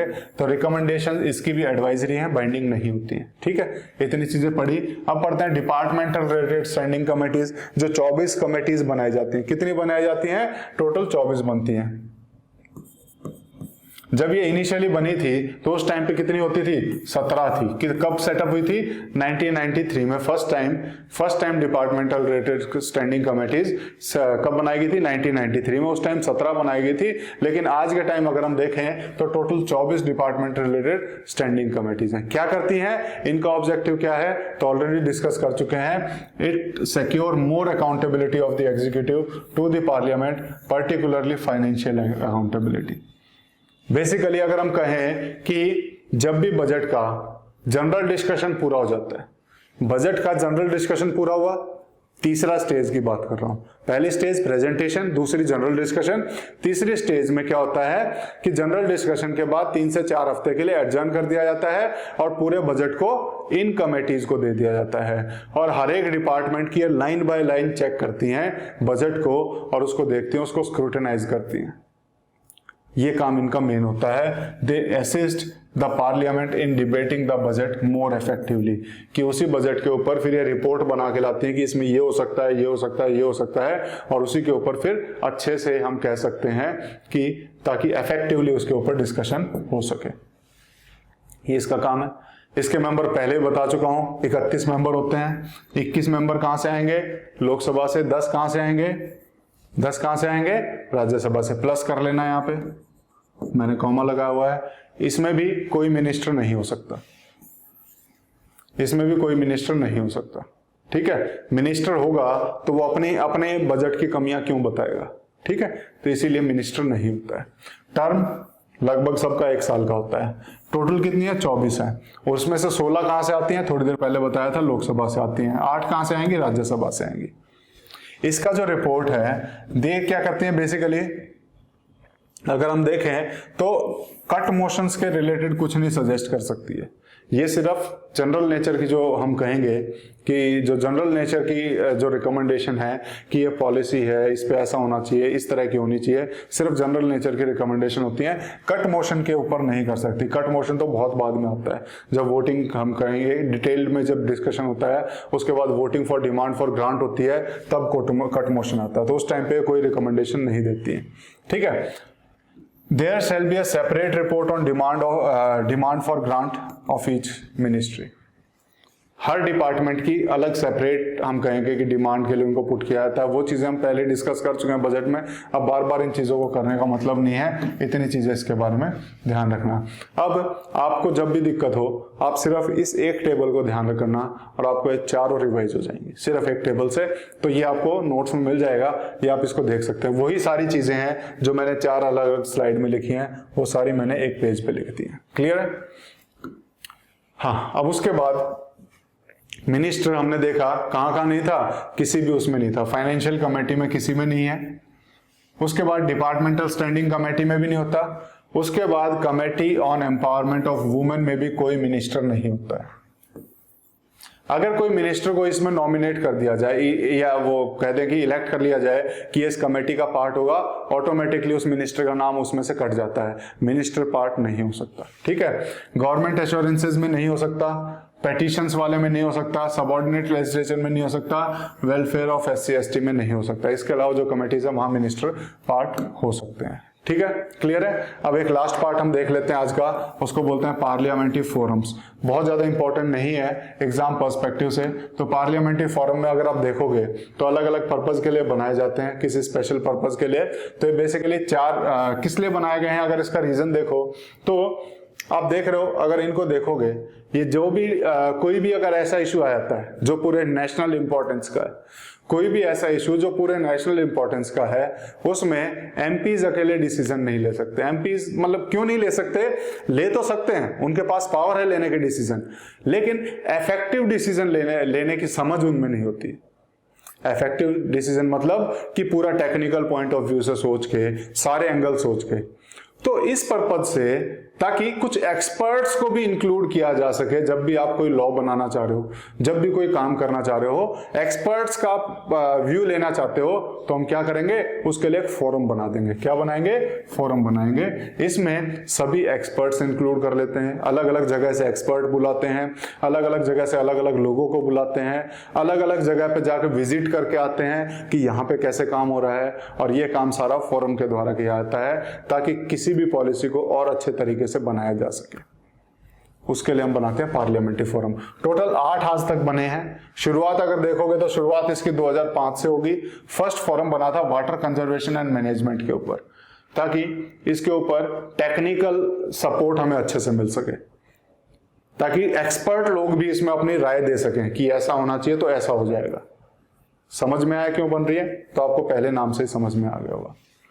फोरम ऑन यूथ उसके बाद बना 6 में, फोरम ऑन चिल्ड्रन 6 में बना, forum on population and public health बना 6 में, उसके बाद 8 में ग्लोबल वार्मिंग क्लाइमेट चेंज बना, 11 में डिजास्टर मैनेजमेंट के ऊपर बनाया है, 13 में हमने आर्टिसन एंड क्राफ्ट पीपल के ऊपर बनाया है, और 13 में ही मिलेनियम डेवलपमेंट गोल्स के ऊपर भी हमने एक फोरम बनाया। तो ये 8 हमारे आज तक बने हैं।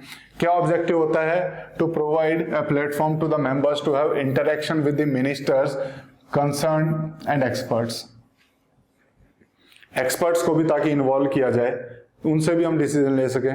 ठीक है, तो बेसिकली इस चीज के लिए हमारा मेन पर्पस होता है मेंबर्स को और ज्यादा सेंसिटाइज करने के लिए किसी इशू के ऊपर में, कि ये इशू इतना खतरनाक है, आपको इसमें ये करना चाहिए, वो करना चाहिए, इतना मतलब इतने हाई लेवल का है, तो वो उसके लिए टू प्रिपेयर अ डेटाबेस, उसके ऊपर पूरा एक डेटाबेस तैयार करने के लिए। ठीक है, तो ये है। तो कंपोजिशन अगर हम देखें तो कौन कौन होता है इसके अंदर, फोरम के अंदर, तो स्पीकर ऑफ लोकसभा क्या है? एक्स ऑफिशियो प्रेसिडेंट होता है सभी फोरम का, सिवाय एक के, कौन सा? पब्लिक हेल्थ और पॉपुलेशन को छोड़ दो, उसके अलावा सभी फोरम का ऑटोमेटिकली क्या होता है, जो स्पीकर ऑफ लोकसभा है वो इसका प्रेसिडेंट होता है। Chairman of Rajya Sabha ex officio president होता है इसका। चेयरमैन ऑफ राज्यसभा अगर हम कहें तो जो एक बच गया, इसका एक्स ऑफिशियो प्रेसिडेंट होता है। किसका? पॉपुलेशन एंड पब्लिक हेल्थ का। बाकी सबका स्पीकर होता है। बाकी मेंबर अगर हम देखें तो मेंबर जो है स्पीकर और चेयरमैन के द्वारा उन्हीं आपस में जो है जो उस हाउस के मेंबर होंगे उनमें से इसके मेंबर डिसाइड कर दिए जाते हैं। और सेक्रेटरी जनरल जो लोकसभा का होता है वो इसका फोरम का सेक्रेटरी की तरह काम करता है। ठीक है, बस ये बेसिक से डिटेल है, बहुत ज्यादा इसमें जाना नहीं है। बस ऑब्जेक्टिव पता होना चाहिए क्या है और नाम पता होना चाहिए कब कब बने। एक सीक्वेंस अगर आप याद कर पाओ तो अच्छी बात है, अदरवाइज बहुत ज्यादा हम कह सकते हैं कि हाई इंपॉर्टेंस में नहीं आता है ये, तो बस आपको नजर उस पर रखनी चाहिए। अब कुछ क्वेश्चन कर लेते हैं। वोट ऑन अकाउंट, ठीक है, हालांकि प्रीवियस लेक्चर का है लेकिन फिर भी रिवाइज हो जाएगा। वोट ऑन अकाउंट क्या होता है, तो वीडियो पॉज करके आंसर देने की कोशिश कीजिए। बिल्कुल, आप लोगों में से बहुत सारे लोगों ने सही बताया होगा कि जब बजट पूरा हो रहा होता है तो उस टाइम पे हम 2 महीने का या कितने भी टाइम का थोड़ा सा एडवांस में बजट ले लेते हैं, ताकि जब तक बजट क्लियर ना हो, पूरा पैसा पास ना हो, तब तक हमें टाइम बीइंग के लिए खर्चा चलाने के लिए, देश का खर्चा चलाने के लिए पैसे चाहिए। तो उसके लिए जब हम पैसा मांगते हैं वो वोट ऑन अकाउंट होता है। तो appropriation fund pending passing of budget, जब तक बजट पास नहीं हुआ था तब तक कुछ पैसों को एप्रोप्रिएट करने के लिए, निकालने के लिए कंसोलिडेटेड फंड ऑफ इंडिया में, ताकि देश का खर्चा चल सके। Consultative committee of member of parliament for railway zone क्या है? Consultative committee constituted by which of the following. मैंने नहीं पढ़ाया, कॉमन सेंस से करोगे आंसर मिल जाएगा। जो मैंने इंफॉर्मेशन बताई है उस इंफॉर्मेशन से आप इसको इजीली कर सकते हो। जब मैंने बताया था कि पार्लियामेंट्री कमेटी हम किसे बोलते हैं, तो उसी में से इसका रीजन छुपा हुआ, उसी में इसका आंसर छिपा हुआ है। ठीक है, तो इस तरह से कुछ चीजें जो छूट जाएं तो जो लॉजिक बता रहा हूं उस लॉजिक से आप वहां तक पहुंच सकते हैं। ठीक है, तो वीडियो पॉज करके आंसर देने की कोशिश कीजिए। बिल्कुल, आपको पता लग गया होगा कि कोई भी मिनिस्ट्री या फिर कोई भी प्रेसिडेंट इनको नहीं करता है। ठीक है, जनरली अगर हम कहें तो पार्लियामेंट्री अफेयर्स का हम इसको कॉमन सेंस से कह सकते हैं कि ये इसका आंसर होगा। ऐसे ही अगर हम देखें पब्लिक अकाउंट्स कमेटी, ये अपनी रिपोर्ट किसको सबमिट करेगी, तो वीडियो पॉज करके आंसर देने की कोशिश कीजिए। आप लोगों में से बहुत सारे लोगों ने बिल्कुल सही बताया होगा कि हमेशा कोई भी रिपोर्ट पार्लियामेंट्री कमेटी या तो प्रिजाइडिंग ऑफिसर को देती है, या फिर उस हाउस को की जाती है। तो हम कहेंगे कि जो पब्लिक अकाउंट्स कमेटी है या तो ये लोकसभा में देगी या फिर हम कहेंगे कि स्पीकर ऑफ द लोकसभा को देगी। तो आंसर क्या हो जाएगा? प्रिजाइडिंग ऑफिसर, यानी कि बी आ जाएगा। Main function of public account committee, public account committee का मेन फंक्शन क्या होता है, तो वीडियो पॉज करके आंसर देने की कोशिश कीजिए। बिल्कुल सही। जो कैग की जो शुरुआत की 2 रिपोर्ट हैं, टोटल 3 रिपोर्ट बताई थी, तो एप्रोप्रिएशन वाली और फाइनेंस वाली जो रिपोर्ट है उसको ये डिस्कस करती है, उसको एग्जामिन करती है। तो ये हमारा आंसर ए हो जाएगा। कैग की रिपोर्ट को एग्जामिन करती है पीएससी। उसके बाद which of the following is the financial committee of the parliament in India, इनमें से कौन सी फाइनेंशियल कमेटी है? तो हमने फाइनेंशियल कमेटी में कौन सी देखी थी? वीडियो पॉज करके आंसर देने की कोशिश कीजिए, याद कीजिए। बिल्कुल सही, सभी ने बोला होगा ये तीनों ही फाइनेंशियल कमेटी, 3 ही होती है, तीनों ही है, तो आंसर डी हो जाएगा। उसके बाद विच, अच्छा ये हो गया। बस इतने क्वेश्चन आज के उसमें थे। और अब हम नेक्स्ट लेक्चर जो लाएंगे, हमारा बेसिकली अगर हम देखें तो लेजिस्लेचर लगभग कंप्लीट हो गया है, और अब हम जो नेक्स्ट करेंगे हम जुडिशरी में स्टेप रखने वाले हैं। तो अगले लेक्चर में हम सुप्रीम कोर्ट से शुरुआत करेंगे और सुप्रीम कोर्ट को पढ़ने की कोशिश करेंगे। इसी के साथ आशा करता हूं कि पॉलिटी आपके लिए एक इजी सब्जेक्ट बनता जा रहा होगा और आपको समझ में आने लगा होगा कोई भी चीज़ लिखी है क्यों लिखी है। इसी शब्दों के साथ आज आपसे विदा लेते हैं। Thank you.